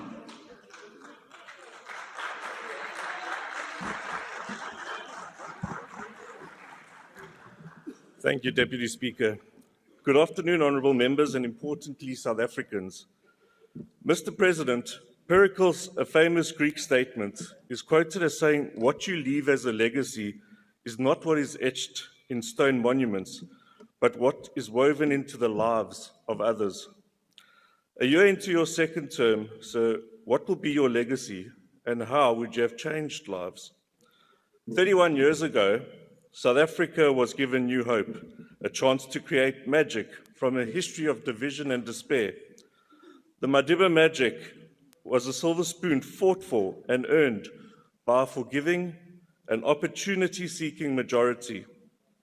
There was the hope that we could reconcile differences from all sides, redress the injustices of the past, and embrace and cherish our diversity, and most importantly, deliver a new South Africa that would benefit and prosper all. Madiba shared a vision that united the world and showed what greatness could be achieved. After decades of pain, that is his legacy. During the Mbeki years, we saw a more academic approach to leadership and management. Our economy grew, and plentiful jobs were created. However, economic progress under Mr. Mbeki was marred by the lives he could have saved in the peak of the HIV/AIDS epidemic. It follows him to this day, and that is how he will be remembered. Then came the captured years, where our country was literally brought to its knees by a mafia-style order that had wolves guarding the chicken coop from the most basic and grassroots level bodies to the grand state-owned entities. This grand heist will be Mr. Zuma's lasting legacy. Termed endearingly as the New Dawn, your presidency was seen as a new hope for our country, saved from a point of no return.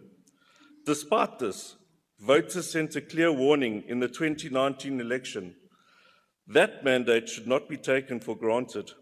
Our local municipalities had collapsed, our streets were becoming war zones, corruption was still rife, with an economy in and out of technical recession. Your first term, Mr. President, however, left much to be desired, as many of the problems that you inherited worsened.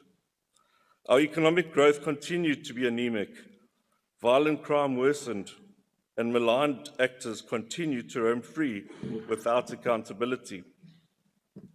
The biggest case in point is the R1 billion Zondo Commission into state capture, where not a single prosecution has been made.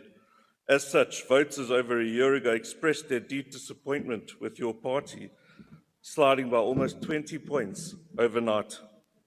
Now that you have been given a second chance in the government of national unity, do not waste it, especially as problems remain about, particularly in your office. Despite having 2 ministers, deputy ministers, and a handful of director generals, the presidency still holds the paralysis of the previous term. More bureaucracy has not bolstered oversight and delivered functions of government, making it time to do more with less. Even with a large number of bureaucrats, Statistics South Africa still delivered a problematic census. As its budget was limited, should Stats.SA be allowed to further deteriorate, the next census will be more disastrous. South Africa needs a functional Stats.SA if we are going to chart the path to prosperity. If we allow it to fail, we will be flying blind. While we have an agreed medium-term development plan to deliver economic growth and job creation, it remains incongruent with other spheres of government, and worryingly, many departments remain off track to meet the NDP 2030 goals. Further, with a host of advisory panels established to advise you around the economy, strategy, state-owned entities, and now the eminent persons group, to name a few, there still lacks a golden thread in ensuring that productivity and efficiency runs through. How unfortunate that in 2025 we are still pushing a centralized state-owned entity bill based on the economy and governance of China, which is not a model that we should follow.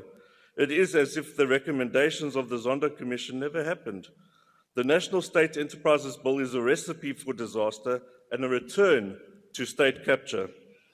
Mr. President, it is long overdue that you can this proposed legislation.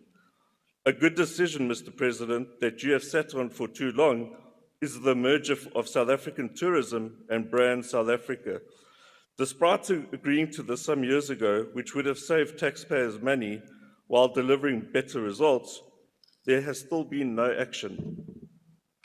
You do not want to be remembered as the president that either made bad decisions or did not make any at all.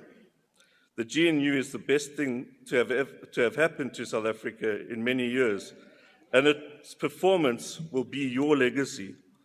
This government must and as its leaders, you must ensure that parties collaborate effectively to grow our economy and deliver jobs.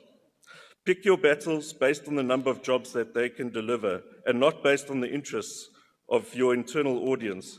Our country is far too important. The first port of call must be your office and the ministers that report directly to you. You must ensure that they are given the teeth and resources they need to evaluate and monitor departments and act on maladministration, corruption, or non-activity. The more effective your office is, with more oversight given to Parliament, the better the lives of South Africans will be. Going forward, to be well remembered, you must be consistent in your approach and implement without fear or favour. If you have issued orders and signed commitments for the medium-term development budget, deal with the non-performers.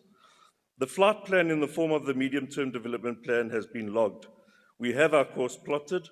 As the pilot in this office, you can steer this plane or allow the winds to steer you. That will be your legacy, Mr. President.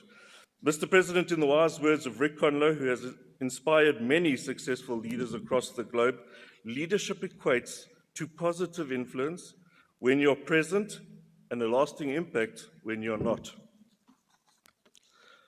Be the president that the people of South Africa need you to be. Thank you, sir. The Honourable Mgweba.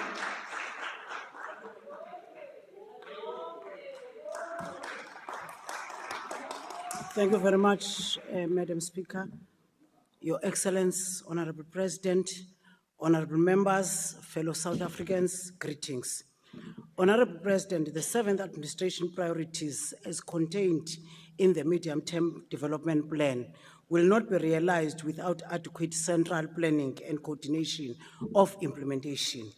Weaknesses of various national and provincial departments not aligning their annual performance plans with the medium-term development plan will derail the achievement of the objectives to grow the economy and create jobs. Your Excellence, coordination of public and private investment to advance our national development objectives is an imperative to attain the vision of the Freedom Charter. This requires an ethical, capable, and developmental state that enjoys the public confidence and the legitimacy to mobilize social partners and the whole society to action. As we focus on the renewal of the Congress movement as a locomotive of change, we should also focus on the renewal of our public service ethos espoused in our Batupile principles. We should further focus on the renewal and moral regeneration of society. As we rebuild our state-owned enterprises after a period of counter-revolutionary offensive that tripled critical public entities in the network industry. ESCOM, which powers our economy, was in dire strain, blacking out the nation to unbearable levels, undermining economic growth and livelihoods. Commuter passenger transport was on the halt as rail infrastructure worth billions were stolen and corrupt rail dealings impacted on the financial sustainability of Transnet. Dinel also faced its challenges. SAA was on the brink of liquidation. Despite these challenges, honorable members, the sixth administration has made significant gains to date. ESCOM has ended load shedding and government has capitalized the entity through the ESCOM Debt Relief Act. And ESCOM is currently planning to increase its participation in the renewable energy space and retrofitting power stations as part of the just transition. This will prevent, honorable members, the negative social impact experienced by the community of Komati after the closure of the power station. Our just energy transition should preserve economic participation supported by the development of new industries. Honorable members, South African Airways is currently operating at a profit, though the state has lost a significant market share of the aviation sector, which was further worsened by the closure of Mango, a low-cost state-owned company. This has led to the private sector seizing the gap, and the state should recapitalize SAA for growth and to regain its market share. Honorable President, Dinel is currently off the red zone in relation to its liabilities, and we should place it in a path of growth. Transnet is experiencing a freight rail volume increase. PRASA has restored a number of commuter rails routes within 666% general upward movement on metro rail passenger trips from over 10 million trips in 2020 to over 76 million trips in 2024. 35 of the 40 service lines have been recovered and are operational, lowering the cost of transport for the working class and unemployed who travel to the cities for work opportunities. These measures lower the cost of living. In our consideration of the National State Enterprise Bill, we have observed a conflicting perspective on the growth and governance model strategy of SOEs. State-owned enterprises contributed 35.1% of the total 2.3 trillion spent on public sector infrastructure from 2013 to 2023, contributing significantly to gross fixed capital formation. Honorable President, a decline of capital investment under the guise of no bailout for SOEs will only weaken the capability of the state to provide various social and economic goods and services. This will further weaken the capacity of the government to have a strategic focus to grow the economy and create the required decent jobs through these state-owned entities. Your Excellency, we need a bold-term vision of state-owned entities as a catalyst of redistribution economic growth. We should build on the current green shoots and participate emerging sectors. The impact of climate change is no longer distant, but a lived experience in many parts of the country. The tragic loss of life, the damage of property due to floods in KZN and recently in the Eastern Cape required a fundamental shift in the principles underpinning our special planning infrastructure development. Government should also accelerate provision of safe sites to enable planned human developments in locations that are not vulnerable to disasters. Despite the problem of land hunger, we call on all South Africans not to build their houses in floodplains, as this is life-threatening. Climate change also possesses a significant risk on our food security, and the state should harness our research and development capacity to ensure robust adaptation strategies of the country. As the African National Congress government, we have implored Statistics South Africa to expand its statistical outputs, to also focus on dimensions that relate to climate change, increase empirical data, and to enhance national capabilities and policy decision. Honorable members, strengthening local government and resolving governance challenges has a direct impact on the quality of life of the majority of South Africans. It impacts affordability and reliability of basic services such as water, and sanitation, electricity, waste collection and infrastructure development and maintenance. The implementation of the district development model should enhance policy implementation, and all DDM champions should be held accountable by the President and the Cabinet. The intervening capabilities of the President and the Cabinet are critical for any change in momentum in our course of social transformation. The review of the local government white paper must enable a shift of our funding model to enhance municipal financial viability in South Africa. This should include exploring alternatives revenue streams, improving financial management, and ensuring that municipalities are structurally fit for purpose. Honorable members, our oversight functions were found that institutional financiers argue that there is no sufficient demand for the infrastructure financing due to the weakness of project preparation to enable crowding of private funds and asset allocation by pension fund asset management, despite a significant asset exposure provision. We believe an expansion of the capabilities of the Development Bank of South Africa and Government Technical Advisory Center is fundamental to build and support technical capabilities in government. We should massify technical units in these entities to support local municipalities and struggling provincial and national departments. The President should ensure government has adequate capabilities to manage the infrastructure life cycle, as the Auditor General has reported that our funding only covers 3% of the infrastructure requiring maintenance. Municipalities have adequate infrastructure maintenance capabilities.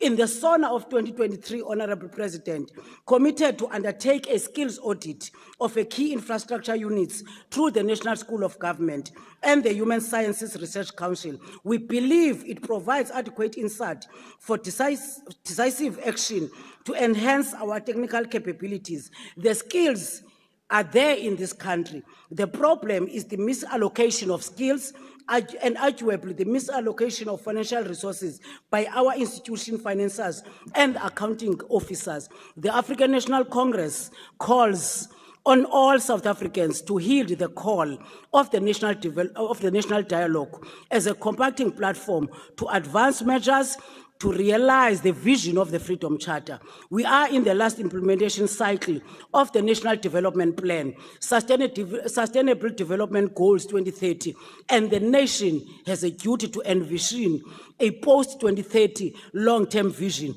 to advance the Agenda 2063 imperatives. We support this budget vote 1. Next speaker is the Honourable Trollip.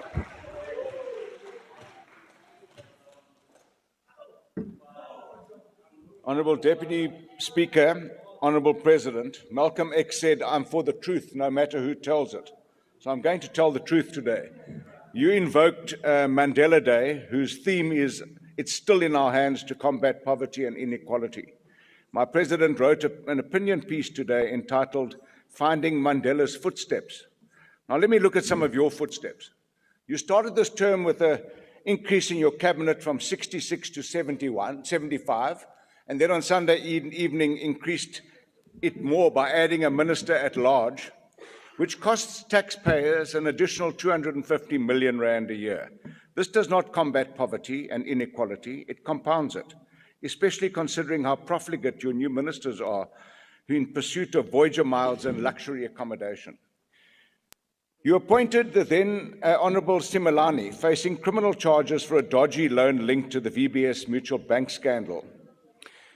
As the Minister of Justice, you feigned no knowledge of this and prevaricated for months about this dilemma after you were informed, and then you shuffled her from justice to human settlements, a political maneuver to shield her from scrutiny rather than uphold accountability. This reinforces the ethos of impunity in your cabinet and your caucus. Members of your executive routinely undermine parliamentary oversight, either by failing to answer questions altogether or by submitting replies that evade substantive issues raised. The same applies to ministerial correspondence. In fact, this haughty arrogance has quickly infected your new ministers in the GNU. In fact, now they don't even respond to emails or personal WhatsApps. Not only is crime out of control in South Africa, our safety and security arms are in complete disarray, especially after the Mkhwanazi expose. During your May 25 visit to the White House, you acknowledged that South Africa's crime exceeds the government's control, an admission made in the presence of the US presidents and the glare of world media, exposing weakness on the global stage. You and your delegation basically said, no, we don't only kill farmers in South Africa, we kill everyone. Action SA remains gravely concerned that while discredited narratives like white genocide continue to dominate some public discourse, the real war being waged against South Africa is the unrelenting war against all who live in our country. Yesterday, we debated a report on rural crime, including farm murders, and the increasingly brutal and violent crime in rural villages, who are all the more vulnerable due to an inept, ill-equipped police force and broken rural infrastructure. These communities are, for all intents and purposes, on their own. We have the highest murder rate in the world, and the murders in our communities beggar belief, such as the murder and rape of a 100-year-old woman. 100-year-old Let's see woman, something that we can brag. and the murder. Honorable Trollip, just switch off the microphone of that member, please, because obviously the member is not even following the discussion. They're busy buying things. Continue, Honorable Trollip. And then consider the brutal murder and dismembering of 14-year-old Lito Forse of Gauteng by a parolee. During the last quarter, 5,727 people were murdered.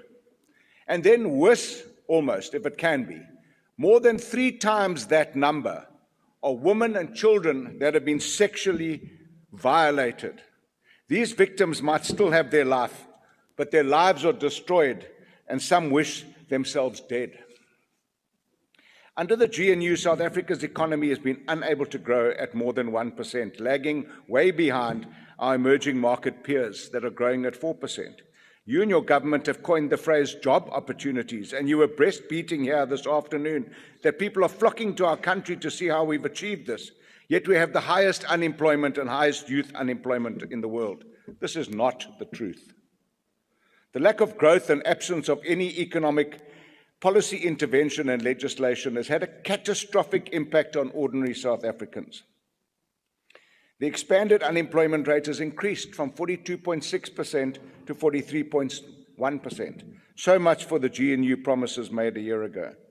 Despite your claims about tourism growth and logistics interventions, we continue to see key manufacturing sectors shedding jobs and closing down, increasing the ranks of the unemployed. The new 30% tariff imposition by the USA will compound this because neither you, your White House delegation, and your rejected US envoy have been able to convince President Trump that ours is not a corrupt, inappropriately aligned nation of racial discrimination. No, Mr. President, you are not following in the footsteps of President Mandela. You and your government are not combating poverty and inequality. You're increasing it. As for your budget, we cannot support it against such woeful performance. Thank you. The next speaker is the Honorable Thring.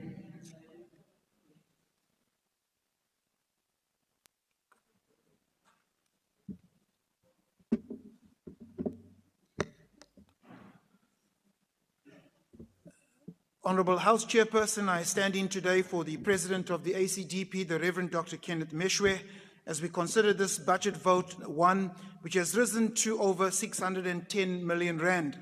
The ACDP understands that the presidency serves as the apex office of the executive branch, acting as the central energy room of the South African government, driving implementation of policies, ensuring coordination, and providing strategic direction to achieve the country's developmental goals. Across the South African dashboard, however, the indicators reflect that all is not well. Under this presidency, unemployment, serious crime, poverty, inequality, and drug smuggling are all on the increase. Our economy is stagnant, government debt increasing, electricity is fast becoming unaffordable, and our SOEs have been hollowed out through corruption and state capture. South Africans now endure another crisis with the damning allegations from Lieutenant General Mkonazi, resulting in the Minister of Police being placed on paid leave amid a criminal probe, and taxpayers now having to fund the acting minister, Professor Kachalia. The ACGP calls for the inquiry to be shortened from 6 to 3 months, as most facts are already on record, and delays only erode trust. Should the Minister of Police be found guilty and following due process, the ACGP believes that the charge of treason would not be unreasonable. Betraying national security must carry the gravest penalty and requires bold action because public confidence in law enforcement now stands at an all-time low. Mr. President, you acted swiftly in dismissing the Deputy Minister of DTIC. The ACDP calls on you to act just as swiftly on ministers in your cabinet who, despite facing serious allegations, remain untouched, exposing a shocking pattern of selective accountability. While some gains have been made through the presidency, namely the 30,000 jobs added in May through the presidential employment stimulus, and over a year with limited load shedding, the ACDP, South Africa rather, is not out of the woods, with many South Africans having to tighten their belts due to a stagnant economy. Mr. President, show your solidarity with our South Africans by reducing the size of cabinet, starting with deputy ministers. The ACDP calls on you, Mr. President, to ensure that whistleblowers are protected and applauded, not punished. We must never forget the sacrifice of Babita Deokaran, murdered for exposing corruption in the Gauteng Department of Health. South Africa does not need a wheelbarrow president who remains immobilized when left, but an agile, decisive president. We don't need a jawbone president jawing for commissions of inquiries and talk shops, but one whose words inspire, encourage, bringing meaningful change. Neither do we need a jellyfish president, but one with a backbone, able to act decisively against crime, corruption, wherever it may be found. Mr. President, it is said that the fish rots from the head. Honourable member, your time is now expired. Thank you. Whether this fish rots or Honourable member, your time has is in your expired. hands. I thank you. I now call upon the Honourable Minister in the Presidency.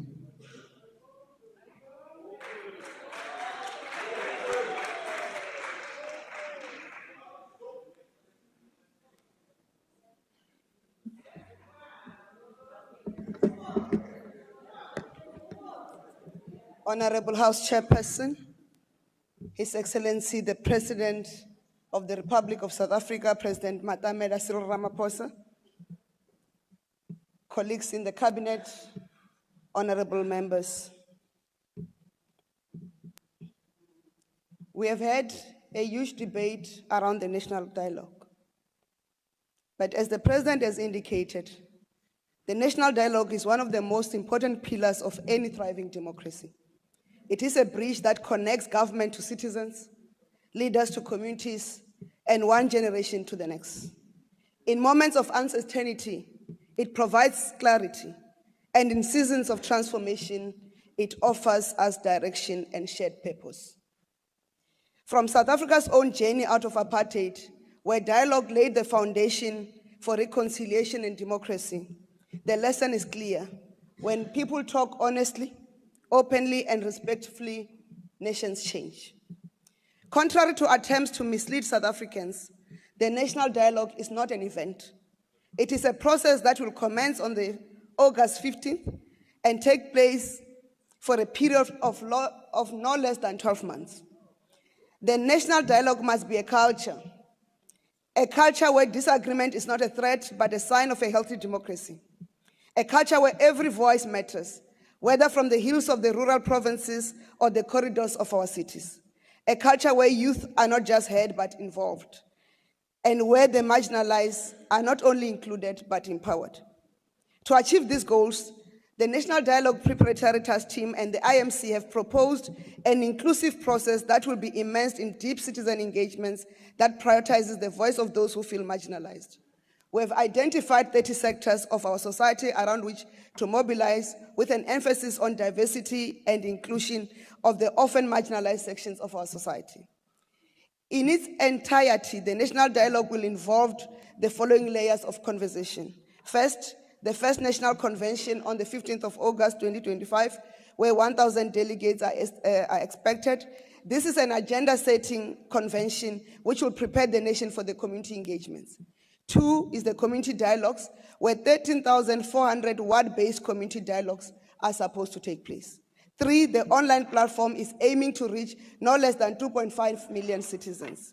There will also be smaller citizen-hosted events in churches and community groups that shall have access to the toolkit being designed so that outcomes feed into the process.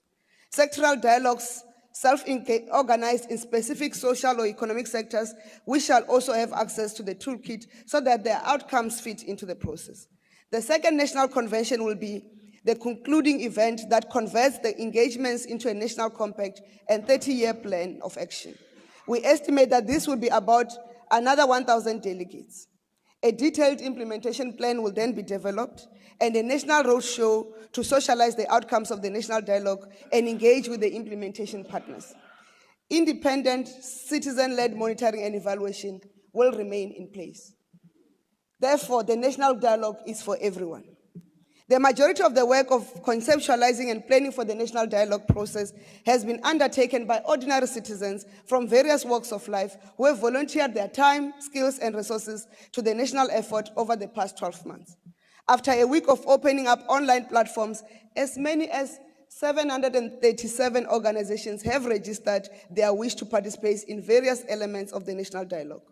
This is an average of 100 per day to show that many South Africans are eagerly awaiting this national dialogue.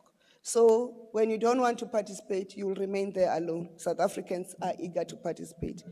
The national dialogue will also promote government social cohesion efforts and strengthen social compacting as led by Deputy President Paul Mashatile. The Deputy President has led social cohesion efforts have prioritized a focus on gender-based violence and femicide, teenage pregnancy, racism, sexism, and patriarchy, as well as the role of families in building communities. Because that is things that South Africans must take care of and does not need government. Government must be there to support South Africans.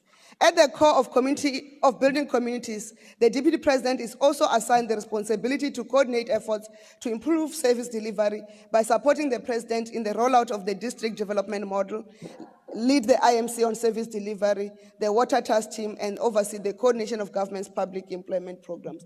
Honorable Mgweba did justice on explaining the DDM model. Madam Deputy, or Madam House, House Chair, excuse me.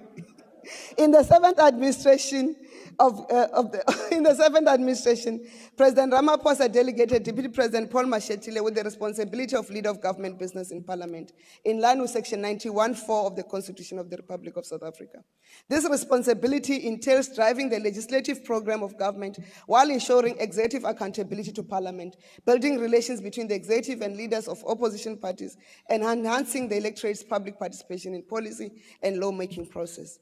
In the current administration of government, this responsibility has been coupled with the Deputy President's role of facilitating the clearinghouse mechanism of government of national unity, as per the decision of Cabinet of the 18th September 2024. In navigating and facilitating the success of the current political configuration, the clearinghouse mechanism must serve as a working committee of the Political Leaders Forum. The clearinghouse mechanism ensures that contentious policy considerations are deliberated without hindering or delaying the focus of the administration. This mechanism is a resource through which parties in the GNU must pursue political coordination to build consensus on contentious policy matters. This makes the ultimatums to the President and playing to the gallery so unnecessary by a party that is a signatory to the statement of intent. House Chairperson, the Presidency is tasked with leading the nation towards the fulfillment of the aspirations of our national development vision Plan and Vision 2030. This is no small ask. It is one that requires all hands, brains, and yes, political orientations on deck. The presidency remains focused on achieving our national objectives and continue to ensure that our people, particularly the historically disadvantaged, women, youth, and persons with disabilities, are mainstreamed in our economy and government services reach all South Africans. We are diligently focused in doing this. Since 2020, the presidency has been coordinating the acceleration of government efficiency by working with departments, entities, and social partners. As mentioned by the president, Operation Vulindlela continues to drive structural reforms to drive inclusive economic development that creates jobs. In its phase 2 of implementation, the 2025-2026 first quarter Operation Vulindlela report, released on Monday, 14th July, demonstrates sustained progress in economic reform agendas, which serve as a counter to strong economic headwinds. Key milestones during this past quarter include the publication of the ministerial determination, as already mentioned by Honorable Hadebe, and associated regulations to enable the first round of independent transmission projects, as well as the request for information for major private sector participation projects in the freight logistics sector. The network statement and rail access tariffs were published in December 2024, have resulted in 98 applications from private freight operators, and this is currently under review with slot sales to be allocated soon. And also the clearing of the backlog of 306,000 visa applications by the Department of Home Affairs has been notched through Operation Vulindlela. Progress has been made in the new areas of reform included in phase 2, with a comprehensive review of the white paper on local government as led by Honorable Tlhabisa to reform the local government system and the introduction of performance-based financing mechanism to support the reform of municipal water and electricity services. The president referred to the progress made in eThekwini through the work of the Presidential eThekwini Working Group. Just to give further details on the achievement registered under the Presidential eThekwini Working Group, is the finalization of the water supply agreements for the Upper Umkomazi Water Project, which will provide 200 cubic meters per annum by 2032. In the short to medium term, there's been a focus on reducing non-revenue water, including the refurbishment and rehabilitation of key aqueducts, pipelines, and pump stations. The unlocking of additional funding to support the water and sanitation turnaround plan, including the 189.5 million BFI grant to improve non-revenue water reduction in the north of eThekwini, as announced during the MTTPS. 10 of the largest wastewater treatment works in the eThekwini are now run by Umgeni Uthukela Water, resulting in improvement in effluent compliance. Several transport infrastructure projects are making progress, including the repair of the Umlas Canal damaged during the 2022 floods, which is now 60% complete. Other transportation infrastructure projects include the completion of the rehabilitation of key road arteries, including the M37. This work of the Presidential eThekwini Working Group has contributed to the progress in improving service delivery in eThekwini and positioning it as an investment hub. We are confident that we'll achieve same progress with the Presidential Johannesburg Working Group. To support the President's initiative to revitalize our cities, the Deputy President on August 2024 announced the Clean Cities and Towns and Villages campaign to revitalize cities, towns, and villages and improve service delivery by keeping our environment and our surroundings clean. House Chairperson, a strong presidency must be institutionally supported. It requires a capable state, one with professional public servants, strong institutions, and systems of integrity. When the presidency is strong, it unlocks the potential of the entire government machinery. A strong government machinery accelerates delivery of services to the people of South Africa. We are humbled to table the total allocated budget of the presidency for the 2025-2026 financial year of 747.2 million. I say we are humbled because we know these funds come from the nation. It comes from businesses and individuals who play their part in our country's development by paying their taxes and levies that constitute the public purse. These monies are hard-earned, and the SARS Commissioner will tell you some of these monies are hard collected, and we thank SARS for this. We therefore pledge that we'll work judicially with these funds to ensure that they are spent in the ways we have committed and ensure that they deliver the positive impacts of our society and our economy that are foremost in our minds and professional conduct. The allocation has been distributed per program as follows: administration, 657.5 million, executive support, 55.7 million, and policy and research services, 25.8 million. House Chairperson, a strong presidency does not mean autocracy. It means accountability, a visionary, ethical, and decisive leadership that is empowered to act in the interest of the people. I would have thought a person holding a PhD in law would understand this basic fact, that the president must be guided by the Constitution and constitutional provisions. However, he is the same person who was declared not to be fit to be a judge or a judge president by the Judicial Service Commission, a fact even confirmed by the caucus, by the courts. House Chair, I want to thank our president for leading us in difficult times and putting the needs and hopes of South Africans first, while contributing to the reconfiguration of our global institutions of government. I'd like to remind Honorable Ishope that since 2028, President Ramaphosa has been seized with rebuilding the broken ESCOM, broken Transnet, broken SSA, broken DNL, and many other entities broken during the 4th and 5th administration led under the erstwhile President Jacob Zuma, the lifelong president of MKP.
Come and make accusation. I didn't say the print media is dead. I said facts indicate that the print media is dead. 600 print newspapers in 2020, and now we are only sitting with a meager 60. And I'll leave Honorable Morolong, Deputy Minister, to deal with the details that Honorable Botlane wanted to expropriate. Because we have been very consistent in our work to support community media, include on the legislation and the amendments thereof, to make sure that we've got access. Actually, during the national dialogue, we are going to use community media to make sure that our people can participate in the national dialogue using their own languages without the need for translation. They can make inputs using their own languages through community media, which is supported by the very MDDA she was trying to criticize.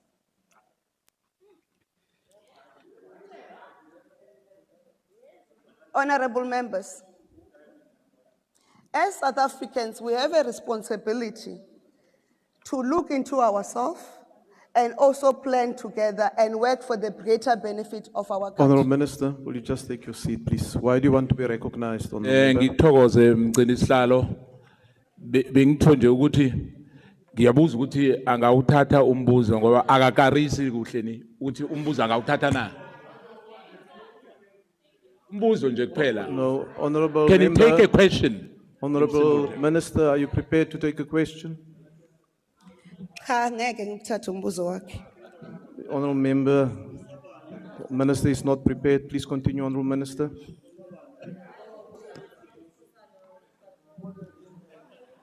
Honorable House Chairperson, we have a responsibility not to criticize for the sake of criticizing.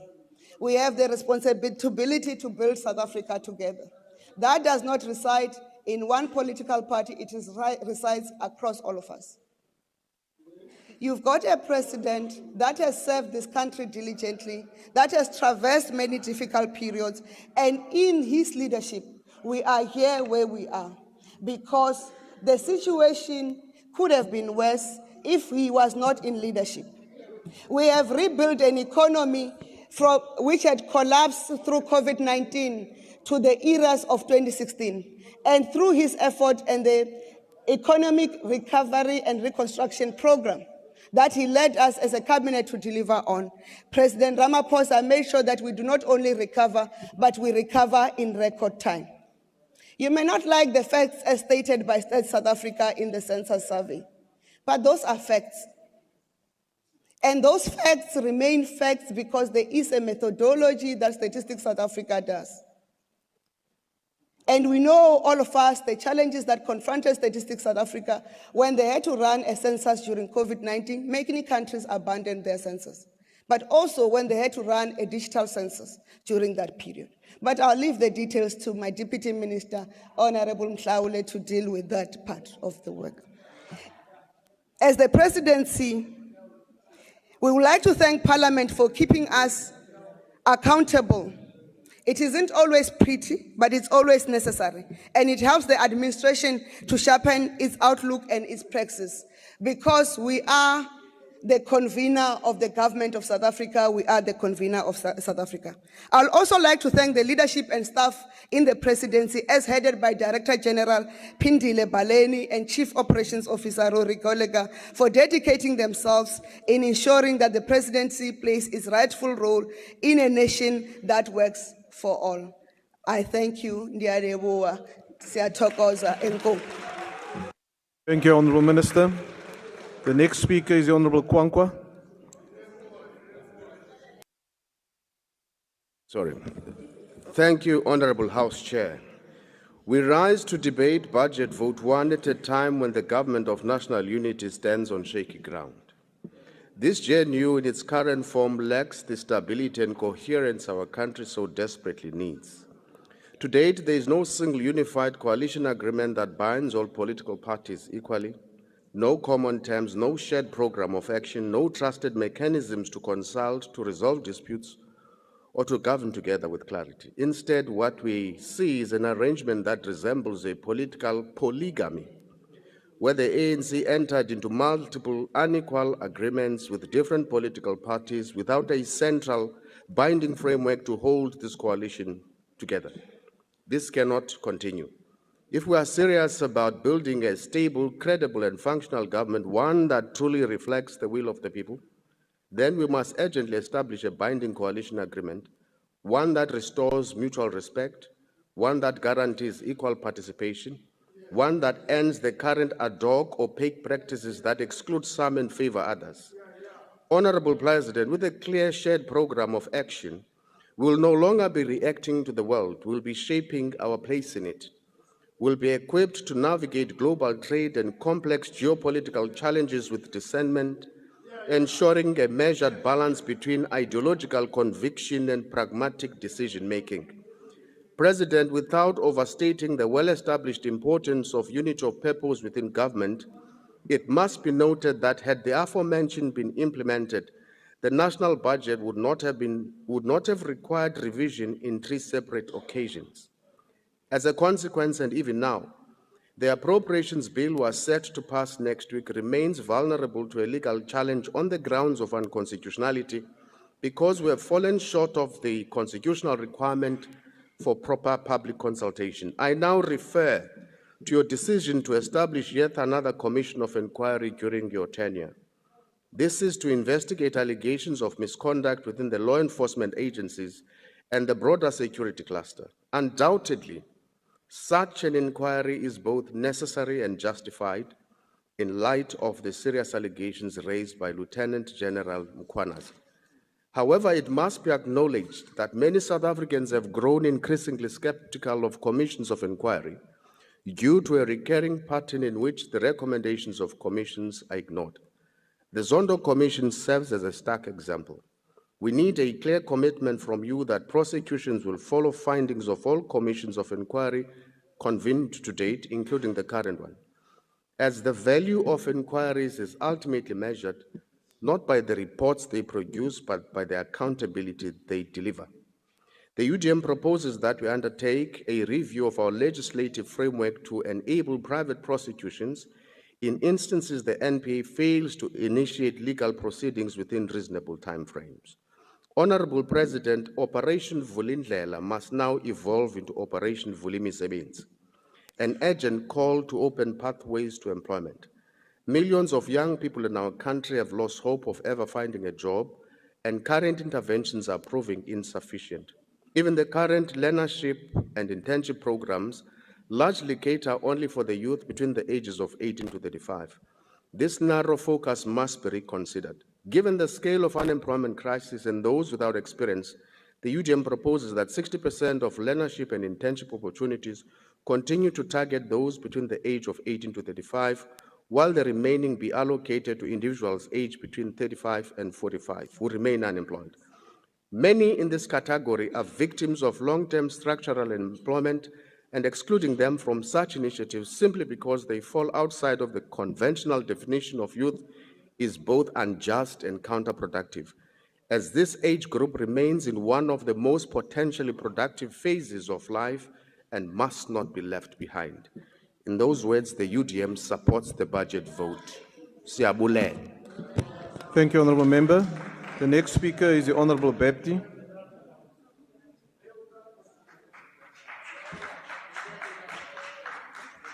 Thank you, Chairperson. Honourable President, Honourable Ministers, Honourable Members in the House, I greet you all. Last week we heard from the Honourable Minister Ramaphosa about the visions and the plans taking shape within the energy and electricity sector, and how that sets the country on a road to energy security with access and affordability that should power the nation to economic growth and greater employment opportunities. Manufacturing depends on a reliable source of energy to keep the machines rolling, to keep those wheels turning, and to keep the communication flowing. Agriculture, too, depends on all those machines that perform the myriad of tasks that are found in modern farming practices. Our healthcare facilities, our schools, our colleges, transport infrastructure, water infrastructure, environmental management infrastructure, communications, they all depend on a source of available energy. And so energy is a universal economic enabler. It's that central role that it plays that underscores the importance of planning diligently for the provision of a reliable energy source in the future. However, the Integrated Energy Plan, the Integrated Resource Plan, and the Gas Master Plan must still be adopted. The Integrated Energy Plan, as a broad roadmap to future energy security, has not yet been published. So there is a compelling need to move with speed in its delivery to provide direction and confidence in a fast-changing energy market. The Integrated Resources Plan is imminent, and that's the word we keep hearing. But the electricity sector needs certainty to accelerate the rollout of renewables in a scenario of an aging coal fleet and our stated commitments to responsible climate practices. The gas cliff looms ever larger as time marches on. Mr. President, we have reached the point where action must replace talk so that our recovery can commence in earnest. Eskom remains a major player in our energy sector, and we felt the harsh impact of its failures during times of load shedding. The recovery at Eskom generation, though, came through a much-needed maintenance regime, and that resulted in its energy availability factor improving to an average of 59.6% last year. That improvement is also evident in its planned capacity loss factor that increased over time, but the question remains, is it enough? Eskom's coal fleet has aged, and many stations are facing the end of life in the not-too-distant future. That generation capacity must be replaced, and our prospects for economic growth require that total generation must increase in the short term. The question that arises is whether the growth in new generation is fast enough to avoid a future load shedding scenario. An improvement in Eskom's EAF, coupled with rapid growth in renewables, begins to address that growing gap that we see in South Africa's supply and demand performance. Because while demand has shown limited but steady growth, supply has not kept pace. And this trend must be arrested if we are to end the load shedding for the future. The IRP will play a central role in addressing that gap. The National Energy Crisis Committee, through the Energy Action Plan, made very swift progress in ending load shedding and enabling new generation capacity. Their work must continue to pave the way to an energy-secure future, but always bearing in mind that cost and affordability have become critical components for our future. The cost of renewables has declined significantly when compared to other technologies. Whilst energy diversity is important in the mix, it undoubtedly will add to overall security. The immediate need for generation at an affordable rate and within short timeframes should not be underestimated. This subject brings into sharp focus the important role of small-scale embedded generation. The growth in SSEG came on the back of load shedding and the fight for survival that it engendered in industry, in commerce, and in our civilian life. But it makes a substantial contribution to our overall energy needs, approximately 5.5 to 6 gigawatts of power. It should therefore be encouraged. The punitive approach taken by Eskom towards those customers who make the effort at personal cost to self-generate is not helpful. Incentivizing customers, making it easy to register under a program like Cape Town's Cash for Power is it's good for the sector. Eskom must be persuaded to adopt a constructive approach that promotes rooftop solar and battery backup. It's not just that, it's also that the demand for PV panels and related equipment creates a market for local production and services. It adds to the employment pool. Eskom faces risks as its market share declines and competition in the sector increases. But one of these risks comes from local government. Now, we know it is receiving attention in the form of distribution agency agreements, but the recent court case between the Eskom and the city of Joburg showed us just how bad the scale of poor governance and mismanagement is in the local government sphere. There has to be some form of personal accountability to attach to what amounts to grand-scale electricity theft, if that is to end. Efforts to build local capacity, to supplement local performance, these are greatly appreciated. But to ensure that the old practices do not re-emerge, there needs to be a very strong deterrent. Gas is an important part of a future energy mix, and it is instrumental in transitioning to cleaner energy sources. But the gas master plan needs to be delivered with speed to avoid the impending gas cliff in 2028. The mobilization of a gas industry rests on substantial investments and builds in gas infrastructure. And we see the first window of the Gas Independent Power Producers Procurement Program, and we welcome it. But it needs to be followed up closely. We need a much faster rollout. And here again, Mr. President, there is need for actions over words so that progress is manifest in bricks and mortar. The job creation potential in the gas economy adds to this need for urgency. Our ambitious plans in green hydrogen are not met with implementation at the same pace. And the risk in not accelerating progress in this field is that competition in the global market could hurt our case for becoming a global supplier. So here again, the need for action becomes apparent if we are to harvest the best outcomes for South Africa. Our just energy transition to a cleaner and more environmentally sustainable future, coupled with the overwhelming need to promote economic growth for high volumes of job creation and the accompanying need for security and affordability in an energy future, come together to make a very compelling case for an action-orientated approach to what gets done today, what gets done tomorrow, and what gets done in the immediate future. The rapid transition to a competitive energy Honourable market. Member, your time has expired. Thank you. The next speaker is the Honourable Minister of International Relations and Cooperation.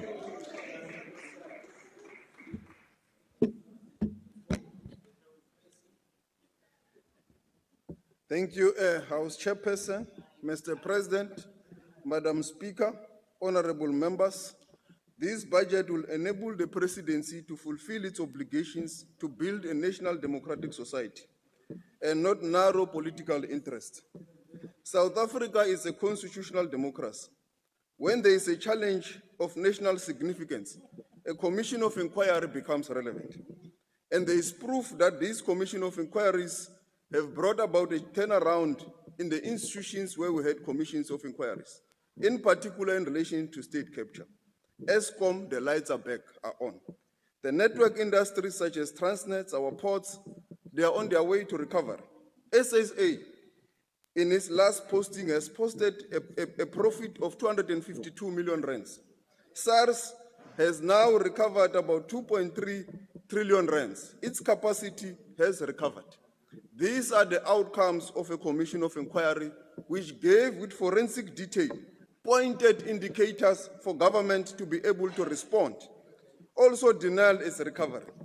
Isn't it ironical that the person who is telling us that President Ramaphosa has broken democracy comes from a party that believes in parliamentary sovereignty? The Honorable Hlophe, parliamentary sovereignty does not allow any form of a constitutional democracy. So this person was the architect of the current constitutional democracy that we have. He is currently enabling this country to rebuild all the institutions that must enable our country to stand. And in any society, for the state to succeed and to move forward, institutions must be able to stand on their own. The MK party leader is someone who, as a judge, did his best to unlawfully influence other judges to support Jacob Zuma. Lack of ethics, no integrity, dishonesty. Honorable Hlophe is an unrehabilitated and a blind Zuma loyalist.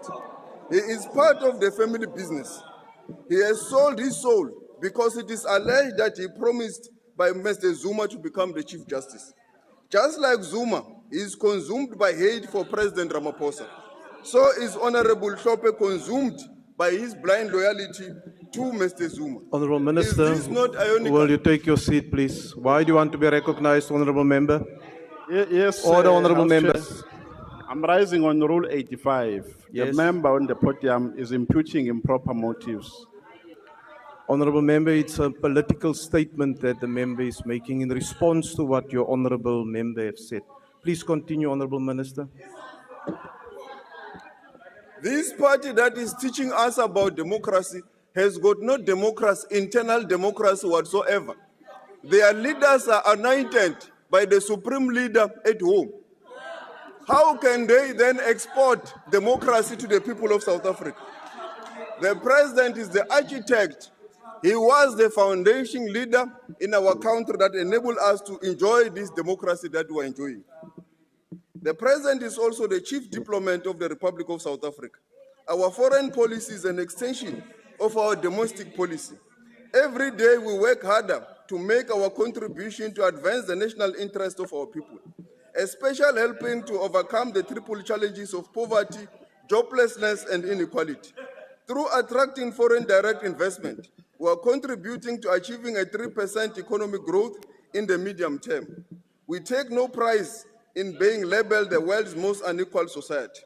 The statement of intent of the GNU said the following: our foreign policy based on human rights, constitutionalism, national interest, solidarity, peaceful resolution of conflicts to achieve the Africa Agenda 2063, South-South and North and South Africa cooperation, multilateralism, just, peaceful, and an equitable world. We have not deviated from this statement of intent in our implementation of our foreign policy. The DA may need to revisit this statement of intent if they don't know about our foreign policy.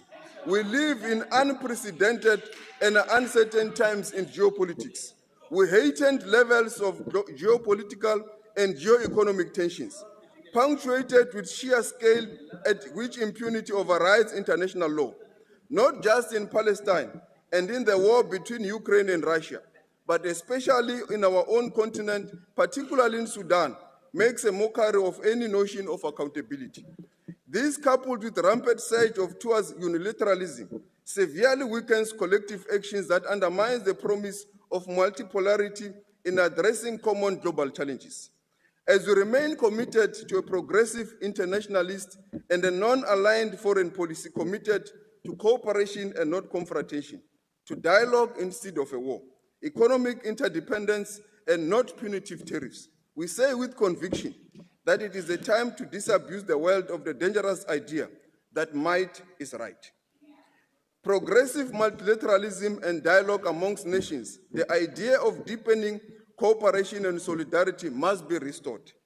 As the President has already said, we will continue to engage those countries, in particular the US, on unresolved challenges. We must remind this House that it's not only South Africa facing increased tariffs from the US. The whole globe is suffering. Challenges with the US are in both the global South and the global North. It is American friends and their foes. They all have ambassadors in the US, but still face challenges because of the unpredictable nature of today's Washington.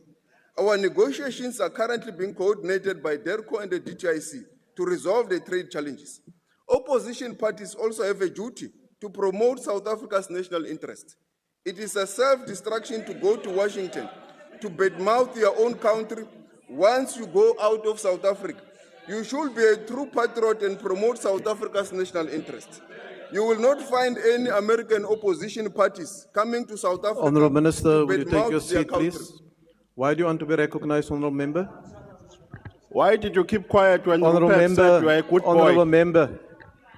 Is a Honourable member prepared to take a question? Chair? No, it's not, because you asked the question and I didn't give you permission Kept to do quiet so. when Rupert Honourable said he's Member, a good boy. Honourable Member, you must abide by the same rules that you are quoting. Don't be selective in the application of the rule. Please proceed, Minister.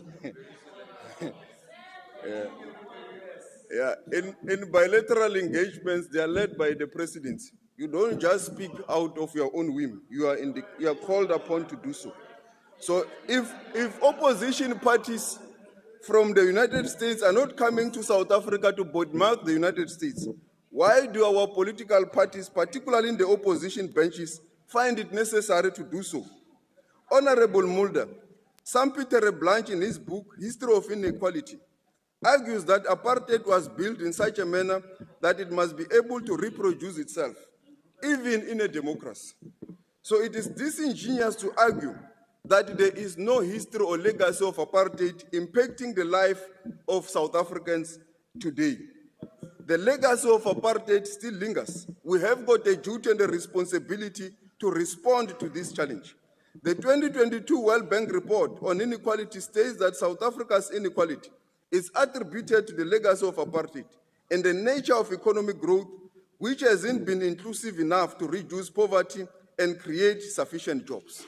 The Black Economic Empowerment Policies, the Bella Act, affirmative action, they remain relevant for us to address the history of this inequality that was created as a result of apartheid. We have got a duty to continue with this task. As we mark the 70 years of the Freedom Charter, our human rights outlook continues to inform our international relations perspective.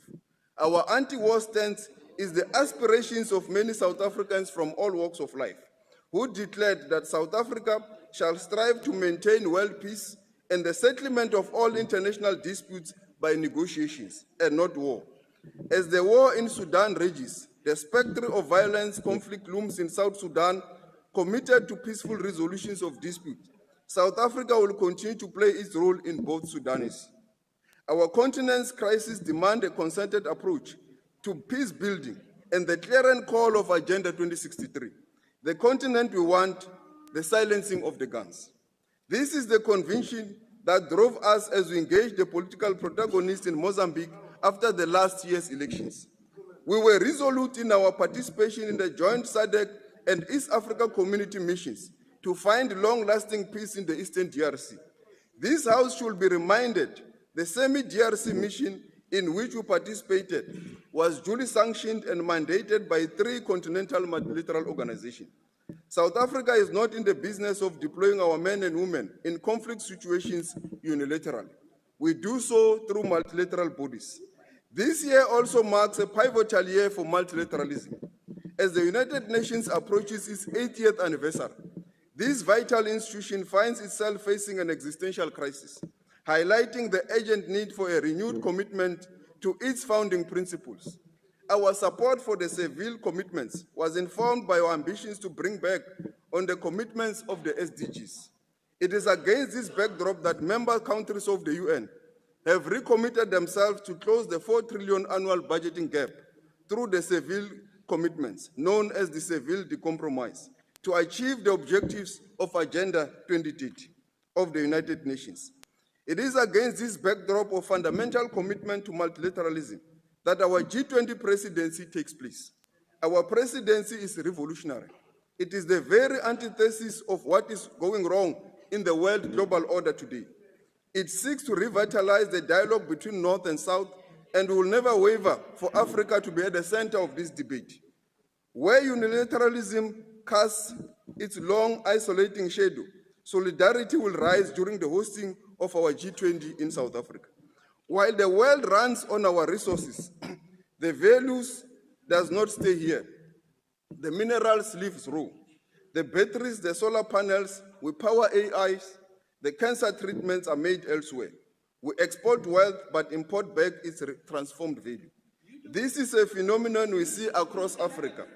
In an award-winning book, Cobalt Reld Sidakara argues that it is the blood of the Congo that powers our lives. This is why South Africa's G20 presidency puts forward a critical minerals framework that will rewrite this anomaly and revitalize our industrial strategy and manufacturing capabilities. In all bilateral and multilateral platforms, like the AU and South Africa Partnership, FOCAC and the influence of South Africa can be seen through the declarations that pronounces without ambiguity on value additions and beneficiation at source. You can go and reference Mr. Nomvalo. Honorable members, as you are all aware, we have just returned from the BRICS Summit in Brazil and cooperation and economic development, with the themes that resonated were not just unilateralism and zero-sum politics and economics. South Africa continues to leverage its BRICS partnerships to power its green future. 2.9 billion rands from the new development bank is building the grid's backbone for the renewable energy, boosting energy security through tangible projects like the integration of 7 renewable energy projects of independent power producers in Uppington, the construction of transmission lines and the substation for Soweto area, and the construction of transmission lines of Angelag Sterrenkas Power Station. A 3.5 billion NDB loan is transforming the Durban port into a world-class African gateway. This upgrade slashes shipping times, attracts major vessels, and unlocks regional gurus, making Agenda 2063 trade goals a reality. We are speaking about the networking and enabling the Africa Free Trade Area. Our economic diplomacy and our international relations is beginning to yield the desired results that must contribute to the 3% economic growth in the medium term. This is a task we are continuing to undertake to change the lives of our people, so that the people of South Africa must be able to see and touch the work that we do across the globe. It is against this background that this House must adopt and pass the presidency budget votes, because this will enable the presidency as a chief diplomat of the Republic of South Africa to crisscross the globe in bilateral and multilateral platforms to enable us to achieve these objectives. Every one of our external engagements, every diplomatic handshake, every international agreement must echo our domestic imperatives of eradicating poverty, reducing unemployment, and slashing inequality. Our foreign policy is a mirror reflecting the needs of our people at a domestic level. These extend our domestic imperatives to international platforms. I thank you. Thank you, Honourable Minister. Honourable members, I will now suspend business for 15 minutes for a comfort break. Bells will be rung 5 minutes before the resumption of business. Business is now suspended.